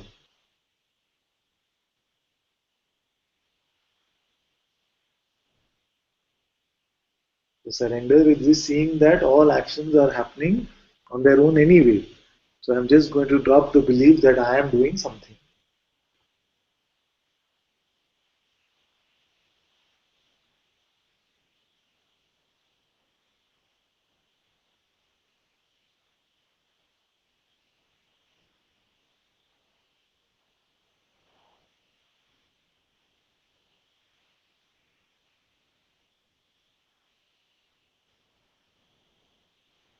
It's very simple, very simple. Yeah, I don't have different medicine. Oh, I have anger problem. What do I take? Don't believe in next. I have lust. What do I do? Just don't believe in next. I have greed. What do I do? Don't believe in. Simplicity is very nice.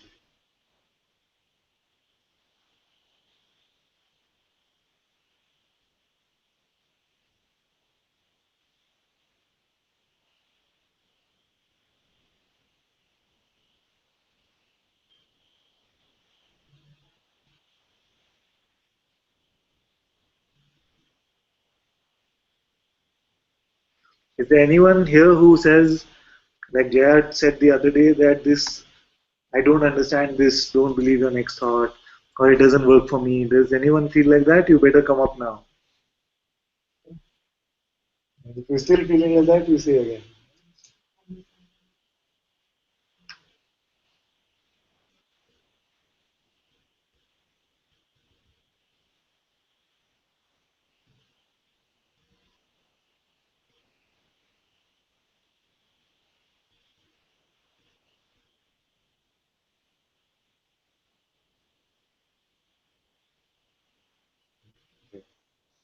Okay. Prema wants to speak. Yes, my dear, of course. Hello. Can you hear me? Just move it a little closer to your mouth. Little closer. Can you hear me? Yes, but just if you could Can you hear me? move the mic a little closer to your mouth. Ah, okay. Here? Is it okay now? Yeah, Can you it's hear much me? better. Yes, yes. Yeah. Okay. So I just wanted to say hello, and and thank you, and I love you. Thank you so much, and I love you too, my dear. It's about a year since we met, isn't it? Yep. It was the 12th of March when I saw you on the video, on the live broadcast.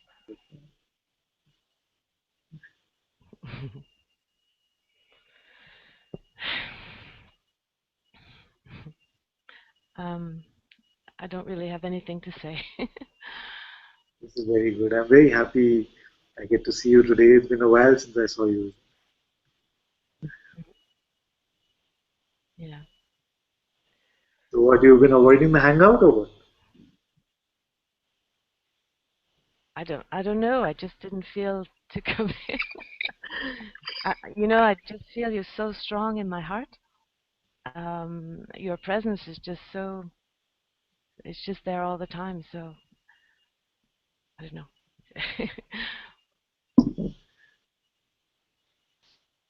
Yeah. But of course, one day I'd like to see you physically. Yes. Yeah. It will happen like this. It will happen. Mm. Thank you so much, Father. Oh, thank you so much, my dear.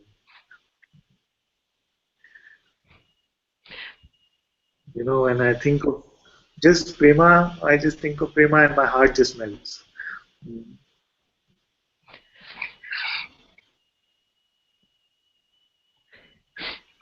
And can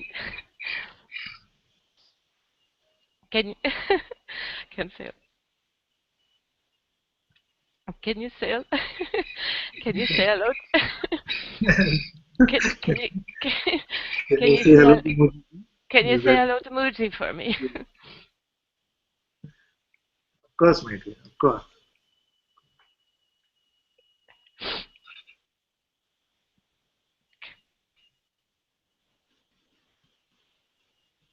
Thank you. Thank you so much. Bye. Love you. Bye.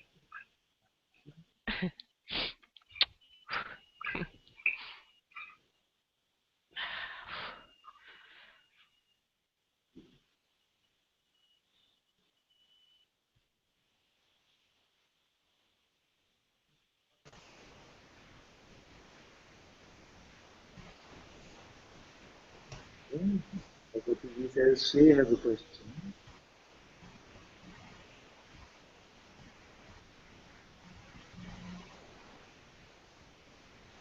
She said, I have this cyclic energy running in my body. You have to do. It's like I have this cyclic energy running in my body. It's a physical sensation that moves from my head, ears, and back alongside this deep grief, keep cycling. I have been in the cycle for a long time and it leaves me congested. Please help me, dear beloved. I also really want to come to India, but I can't find the clarity of coming from within. All my love to you. cyclic energy running in my body, physical sensation moves from head, ears and back alongside. There's deep grief which keeps cycling.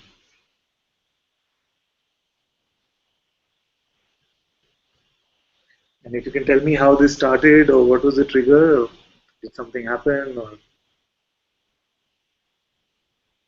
that will be helpful.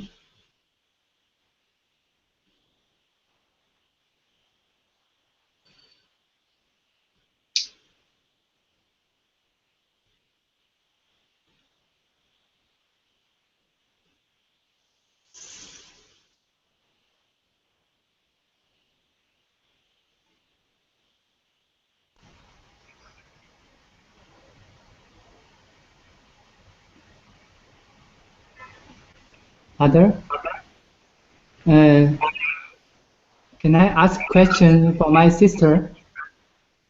Yes, now? yes. Although we might not have too much time to translate today. No, I can translate for her later. Yes, this is Uh, good. uh, okay, the first question is she feels that the separation between her and the others is strong.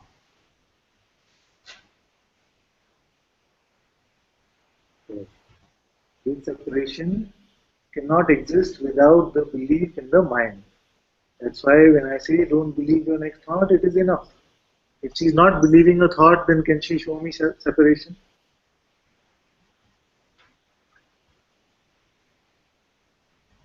It is not possible.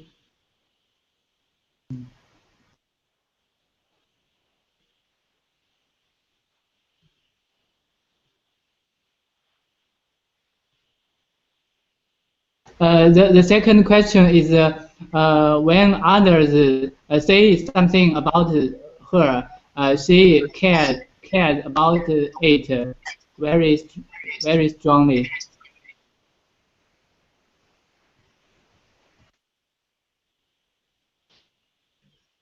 And because she is new to satsang and we have very little time today, the fact is that I find that this simple thing, that she must not believe any thought, this thought, it could be anything about others, about herself, then in this she will find a lot of space, a lot of clarity will come.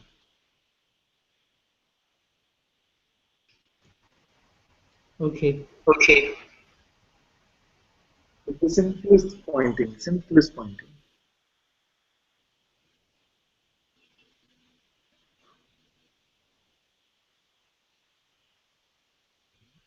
What you can do is, if she's unable to withdraw her belief from some thoughts, she can make a list of 4-5 of the main thoughts which she believes in. Okay, and you send me that on Facebook and we have a look at it. Yes. Okay, very good.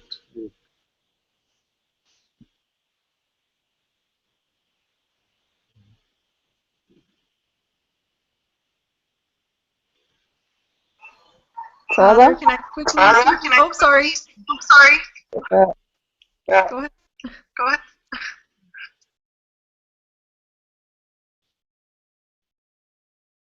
Anyone, whoever comes first. Okay, I'll go. You can hear me okay? Yes. Hello, my dear. Hi. So I can hear myself. You're in the hangout. Do you want to stay in the hangout or go out the hangout? At the moment I'm okay. This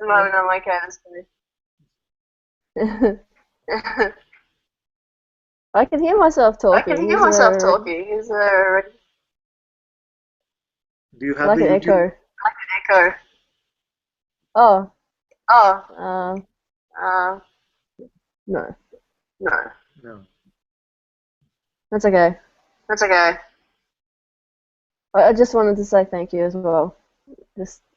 Yeah. I just wanted to say thank you, Father. Yeah, just thank you. I don't know. I don't know what else. I don't even know how to say it properly. Like, it doesn't feel like I can say, you know, enough. But yeah, same as everyone. I'm gonna start blubbering as well. But yeah, just thank you.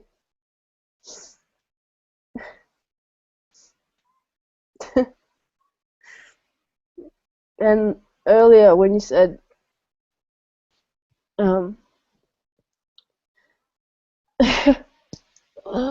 sorry,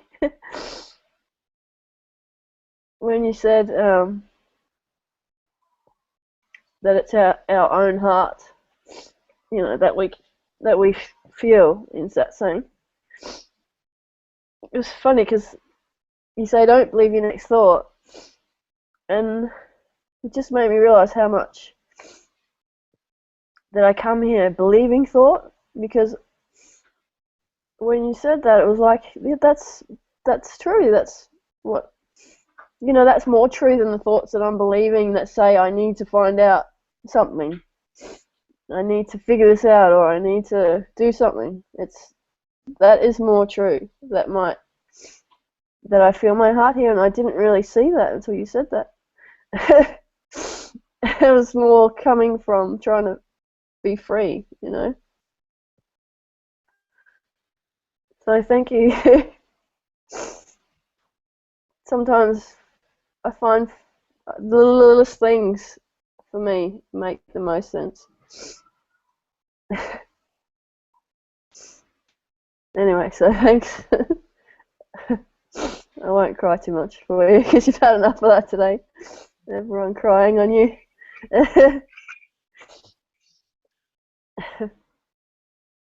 Thank you, Father. Thank you so much for the time we spent together last year. I know that Shivani is another one who wrote to me, among many of you, said in a private chat, she said, is it okay if I don't do this father thing? It doesn't go well with me.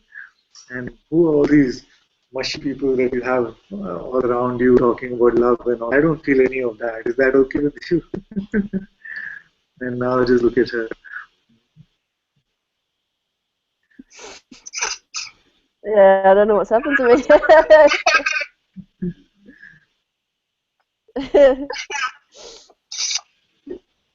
It's good. It's good.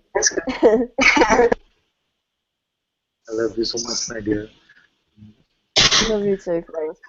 I feel that the two of us are twins, actually. We listen to the same music, although we're different continents.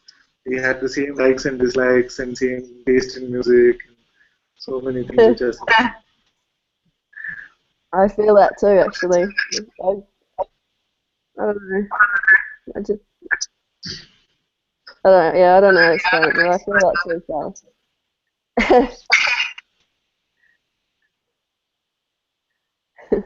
Love you, the whole galaxy, penguin. Love you, the whole world, bandicoots. Okay, that's a new one. That's Ruby.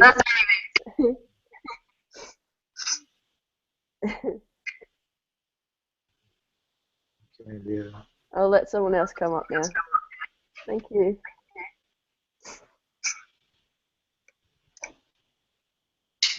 Okay, Naomi wanted to say something.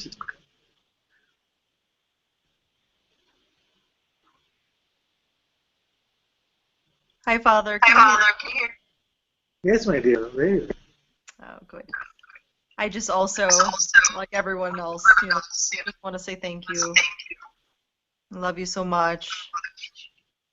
Really appreciate all of the time and love that you give to us. Thank you so much, my dear. Thank you so much. Please enjoy your time with Muji. It's amazing. And always I will always in my I heart. feel there's something here that's going to be really missing Satsang every week, but I totally am very happy that you're spending time with me. I'll be listening to you anyway. All of the old Satsangs. Yeah. And you're with me when I go to Srimujiji at his feet. You're with me right along. Thank you. Thank you so much, Father. Thank you so much, Father. So Love you. Love you too. Okay, I'll let someone else talk. I know you're limited on time. Thank you. Oh, it's good. We have time.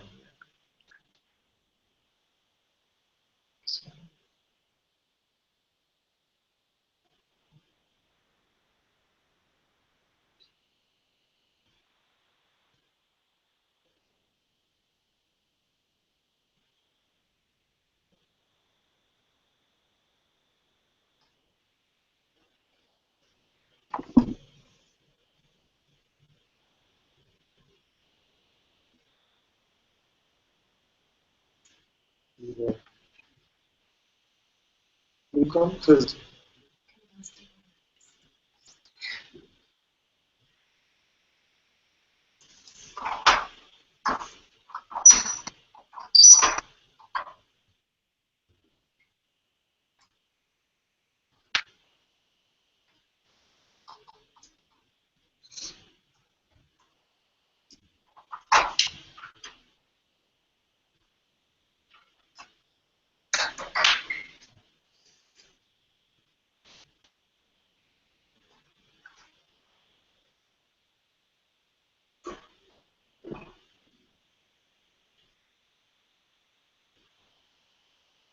I have no idea how any of this happened.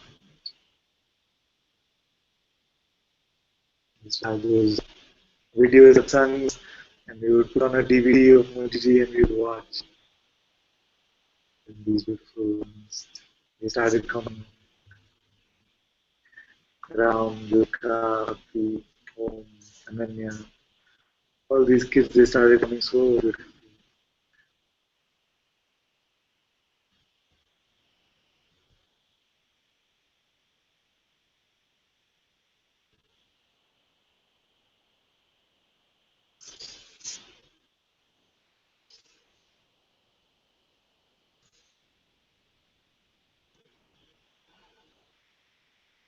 And so nicely, I've seen all of you so effortlessly just giving up your mind, surrendering your mind at the feet of truth.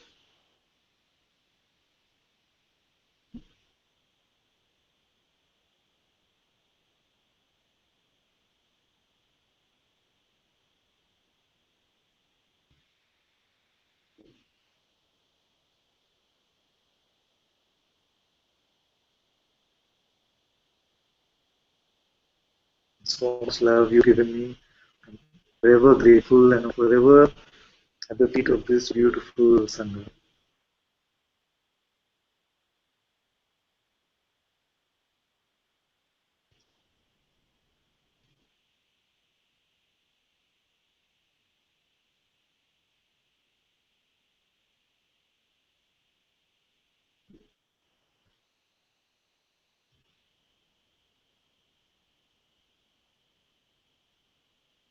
I'm so blessed to have all of your presence.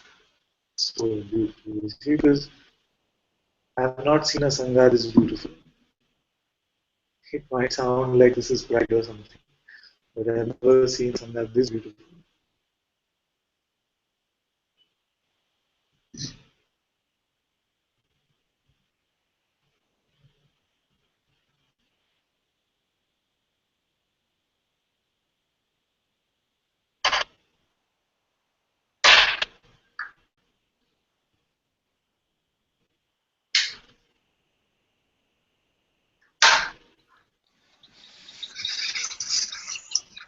Ananta.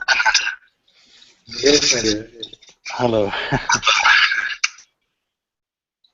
I just had to butt in just to make space for someone else.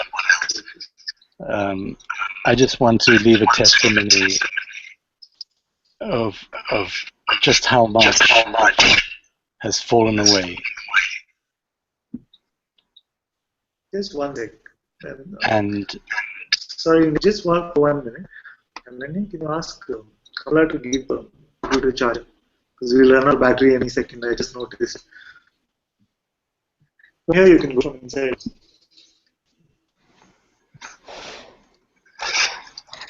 Yes. Sorry, my dear. No. And with this whole problem I had with internet, it sort of left me in a retreat. And I solidified a connection with you in the heart, you know. And so you going away now is just a small pause. So my gratitude, I can't really conjugate the words.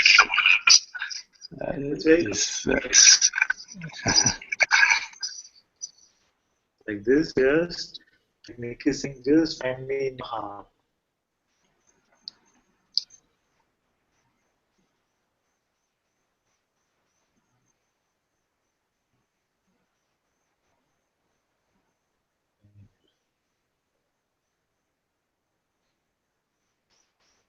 It feels just so sublime to be in this universal surrender. Yes, same, my dear.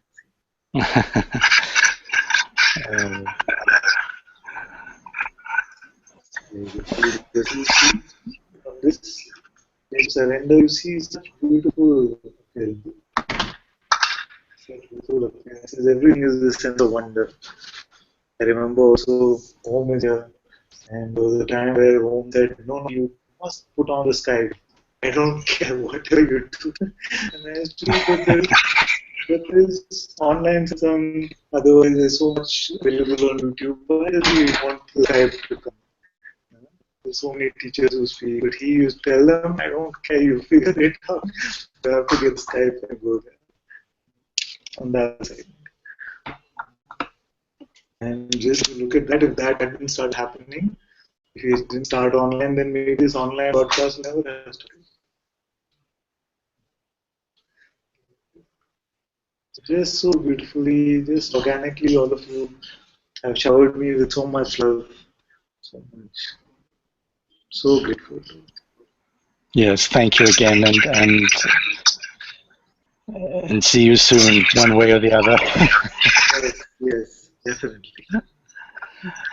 Love to Muji, Ananta, who I haven't met personally, but please share my blessings. I will. A big hug to you all. Thank you so much.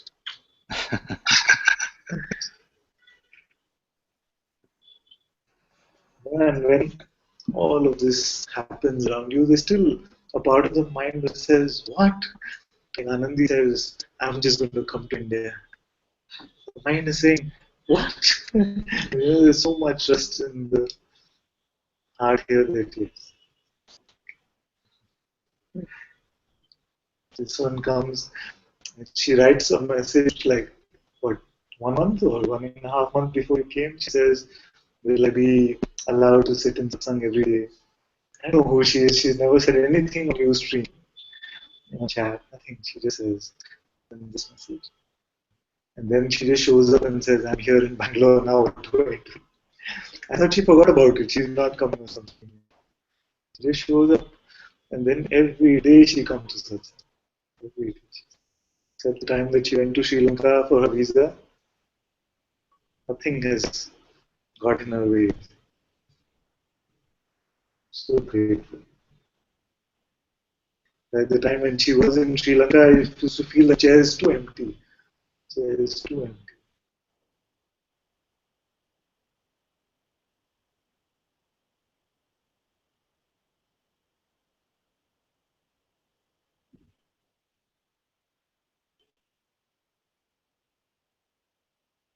I used to tell all of you earlier, who are you kids?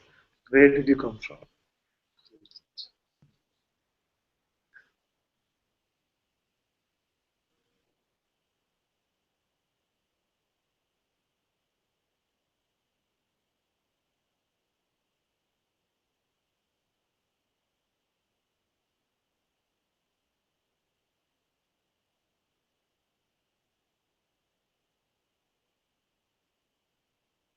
Many of you who are not good with words, you don't feel like you want to express or say I love you or any of that. But don't feel that when I look into your eyes, I don't see the love. I can sense it so deeply, much more than any words can say.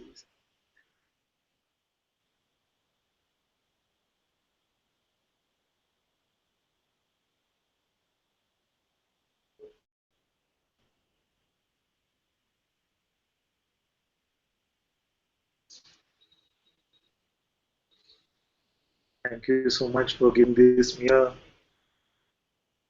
like the mere toenail of my master's, at my master's feet. This mere toenail, so much love and respect you've given. So much love and respect.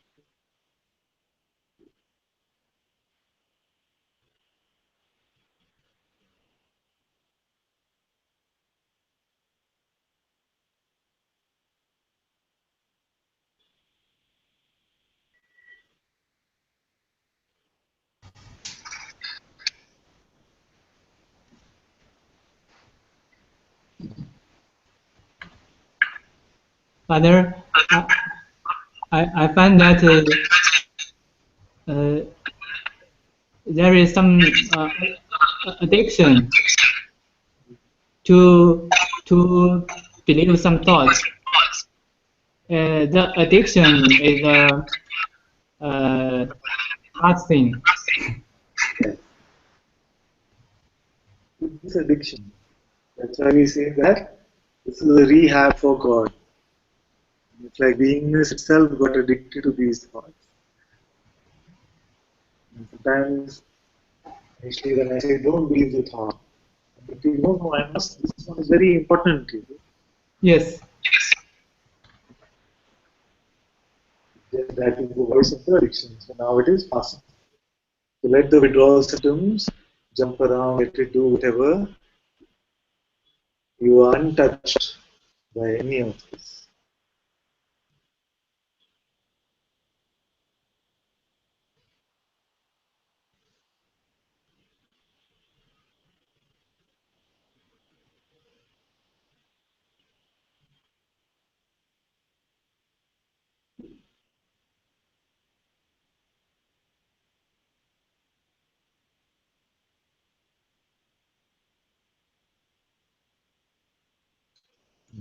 So she says, my dear, that it has been on for a long time, since 4 to 5 years.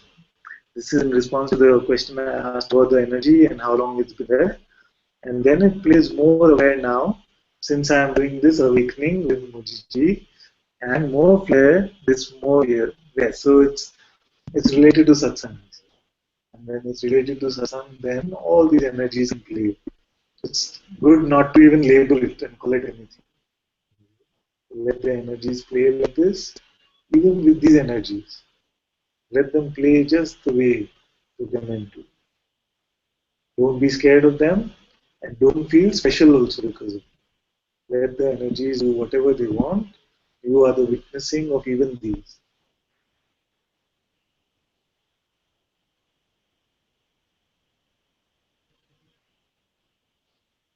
This whole universe, the whole manifestation is dancing for you. And this energy is just a part of it. So don't believe any concepts about this energy also. You'll be completely fine. You will not be given more than can be handled.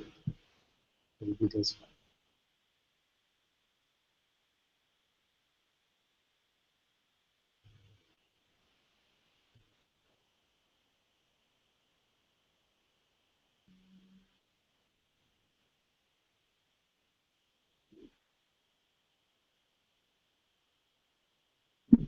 Lizal was also here for a little while. Maybe she stepped outside to make some space.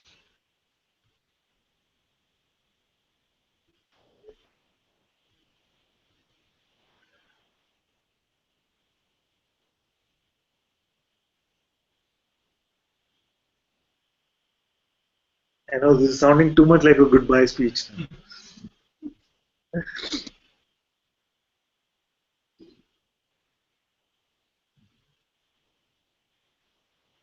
I see all these beautiful snippets of this adventure of last year are appearing along with your faces. Like with Lizal, she was quiet for many months on Ustream. She didn't say a word, and she said that she used to join every day. She just didn't say, and you just can't relate to that Lizal who didn't say anything. So for many months she didn't say. And then first we saw her was in that broadcast. She used to send some messages once in a while, but in the broadcast. And I know many of us had this thing, which was, wow, what a broadcast. She's a natural broadcaster. And seeing her broadcast, there was a lot more energy here to start the Advaita channel to get everyone. Because I felt that such a beautiful light was being carried in such a strong way. And it's very good to have a platform like this. So it was just like an idea which was forming, but not too much energy was going on the broadcast thing till we saw Lizal's broadcast. And she was speaking about Ramana and the talks with Ramana. And we said, yes, you must provide a platform to all of you to be able to share your light, to read from the great masters, to read from the books, and to share spontaneously your own light, which is here. But I know that is also being tremendous satsang for some of you. The sharing, it seems so straightforward, has been some satsang for some of you.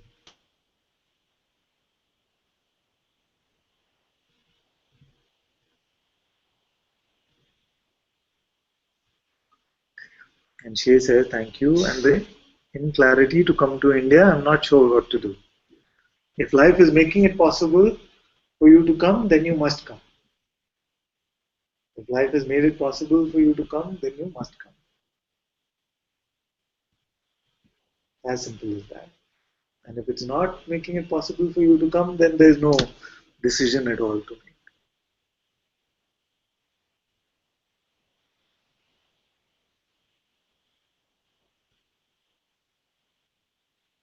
Yeah. Lizal lost power and ADSL is out. So she can't rejoin. Right?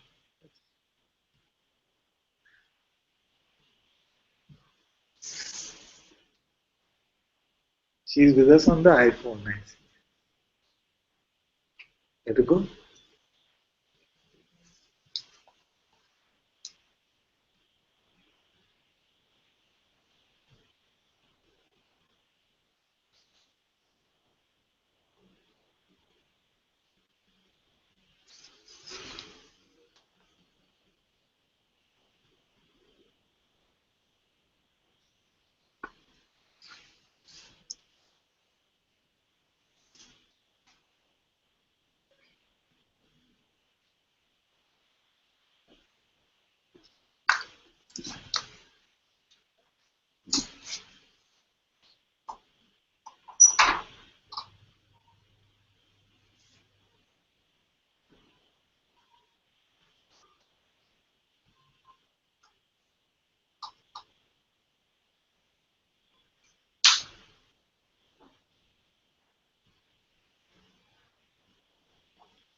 I just want to say I'm so grateful to all of you.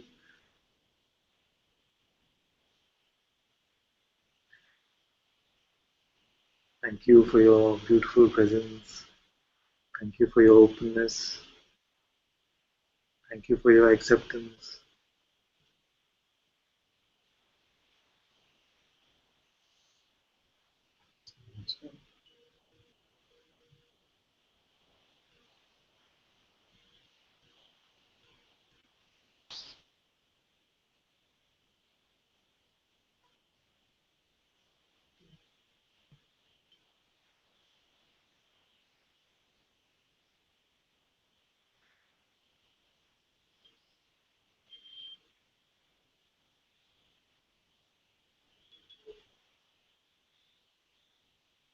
Devika wanted to sing something.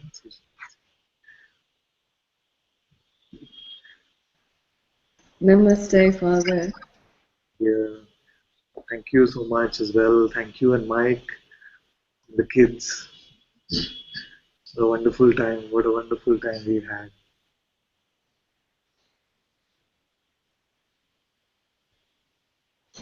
Such joy having you in my life, Father. I can't even express it, so I won't try. Just such joy. Yeah, I've been thinking about how much I wanted to sing for you all day, and all day my voice has got croakier and croakier and croakier. So it will be a croaky voice, but it will be with all my heart, always.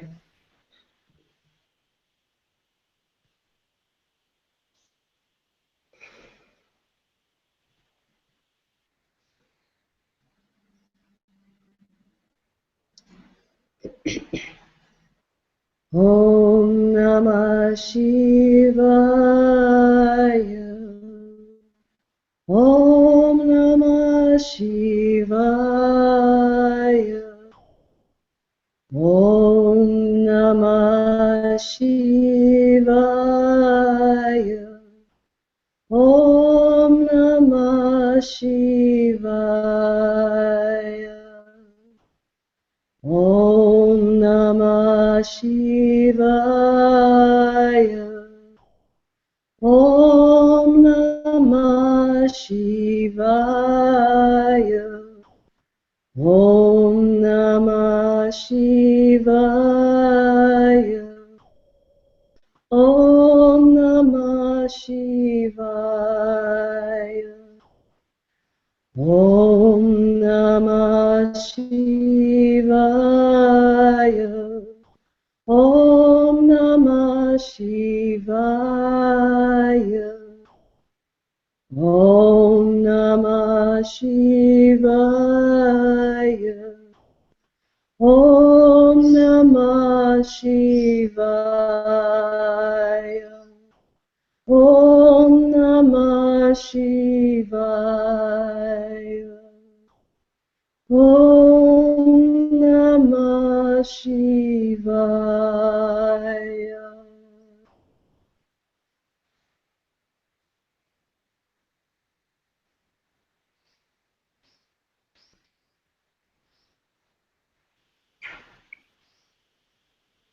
Thank you, my dear. Thank you, Father. I love you. I love you so much.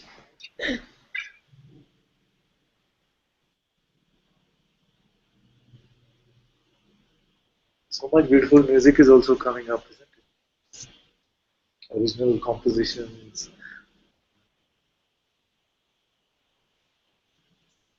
Lucia, Lisa, Devika, so many of you with your songs.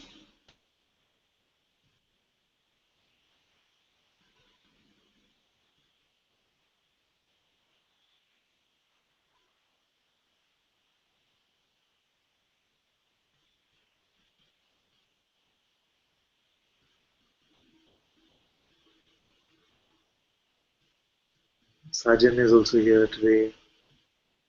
Good. Thank you, my dear. Thank you so much.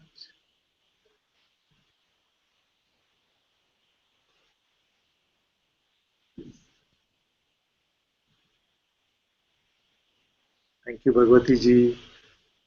Also, thank you for not being the super serious monk that we thought you were before we knew you. I used to be a little scared of her,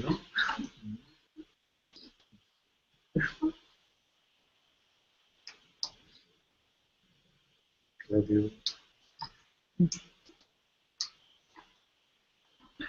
I love you, Father.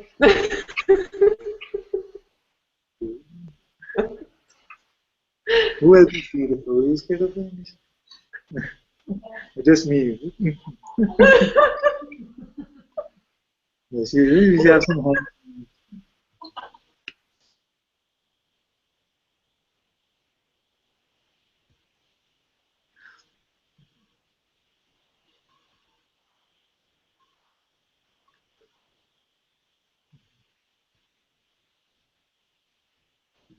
Thank you, Amaya. Thank you, Lisa, Cornelia, Lucia, Shay,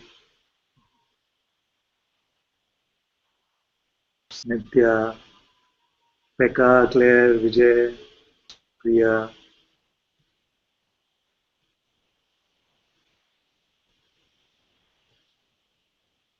Rizal, Prema. I can't remember now which names I already took or not. So thank you, all of you, so much. It's very funny that every time I start taking names, I realize very quickly I'm in trouble.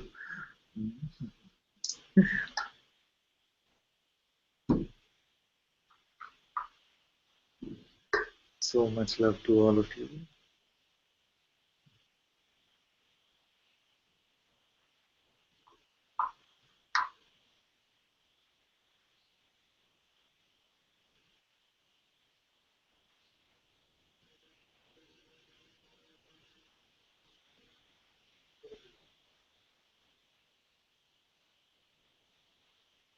Yes, we can play the song, Lisa's new song. Yes.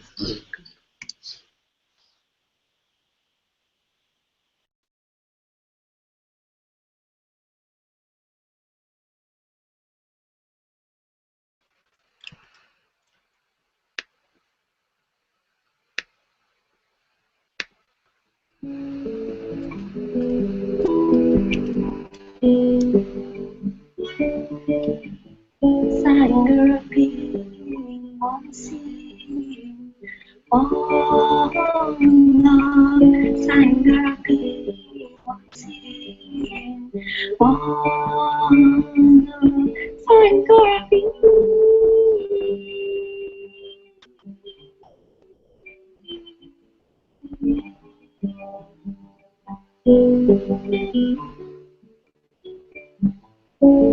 Ananta, you are a light, Ananta, who is in our hearts, oh Father, presence of grace, Lord, we love you.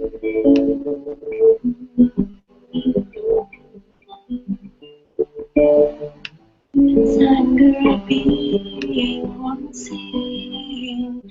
Oh Lord, Satguru being unseen. Oh Lord, Satguru being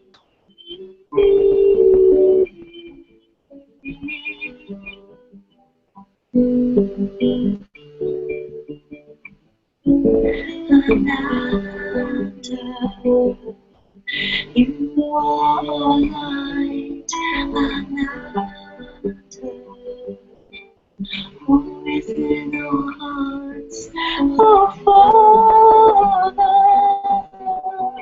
presence of grace, oh, we love you.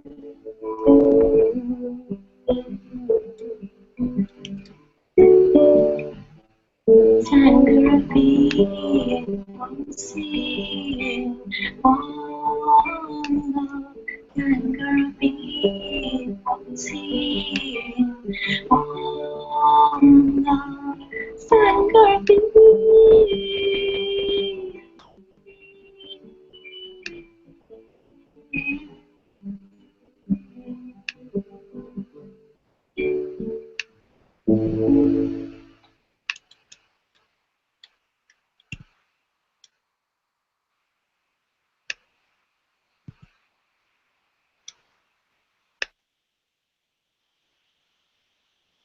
Very nice, very beautiful. Thank you. This will be a very nice video with a slideshow of some of your photographs. I would love to see something. Very sweet.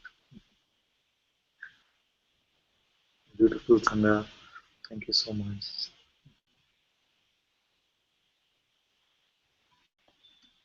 Okay, my dear, we can play the invocations now.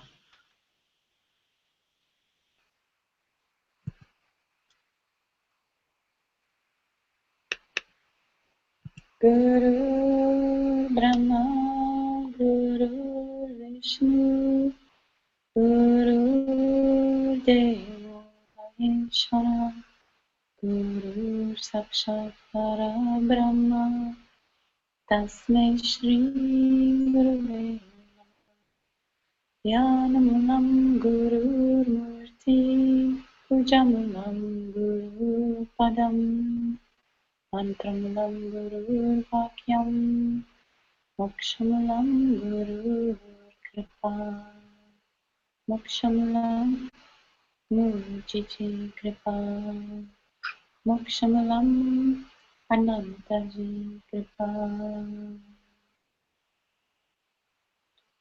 Sarvesham Swastir Bhavatu, Sarvesham Shantir Bhavatu, Sarvesham Purnam Bhavatu, Sarvesham Mangalam Bhavatu, Sarve Bhavantu Sakhina, Sarve Santu Niramya, Sarve Patrani Pashantu, Makashit Vak Bhavet, Asato Masat Kamiya, Tamaso Ma Jyotir Gamiya, Mrichur Ma Amritam Gamiya. Om Purnamida, Purnamidam, Purnat Purnamadachite, Purnasya Purnamadaya, Purnameva Vashishyate. Om Shanti Shanti Shanti. Brahma Paramastu. Om Shri Satguru Bhagavan Ki Jai. Om Shri Satguru Muji Ki Jai.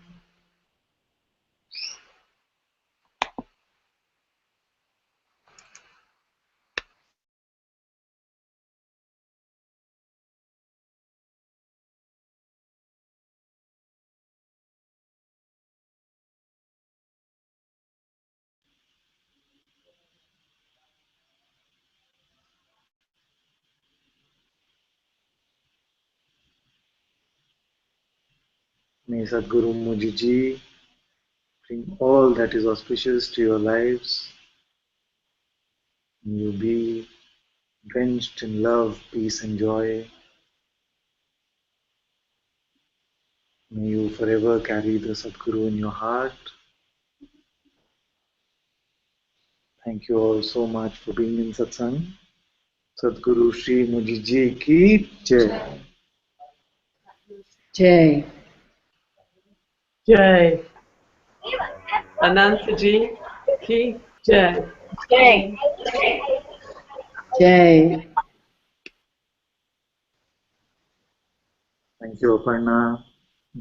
Good to see you as well.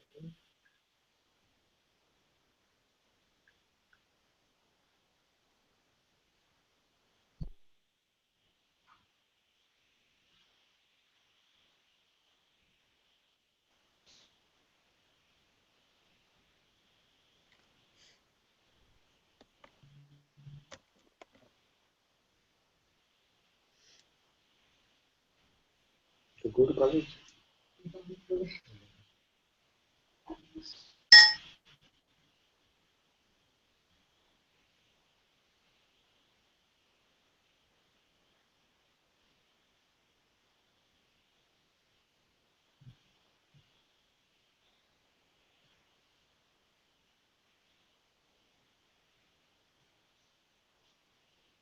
Okay.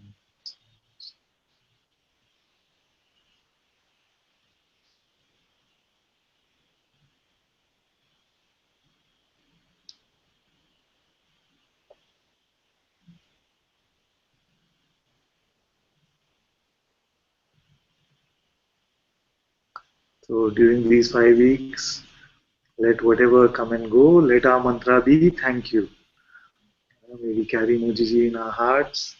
May our mantra be just thank you for everything.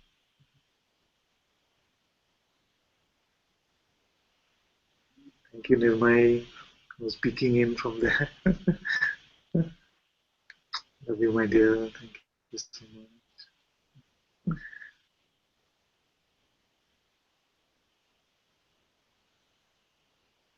Thank you, Soham. Thank you, Satsanga, Vajan, Prema, and Deenan, Devika, Tara, and your sister as well, my dear. Thank you so much.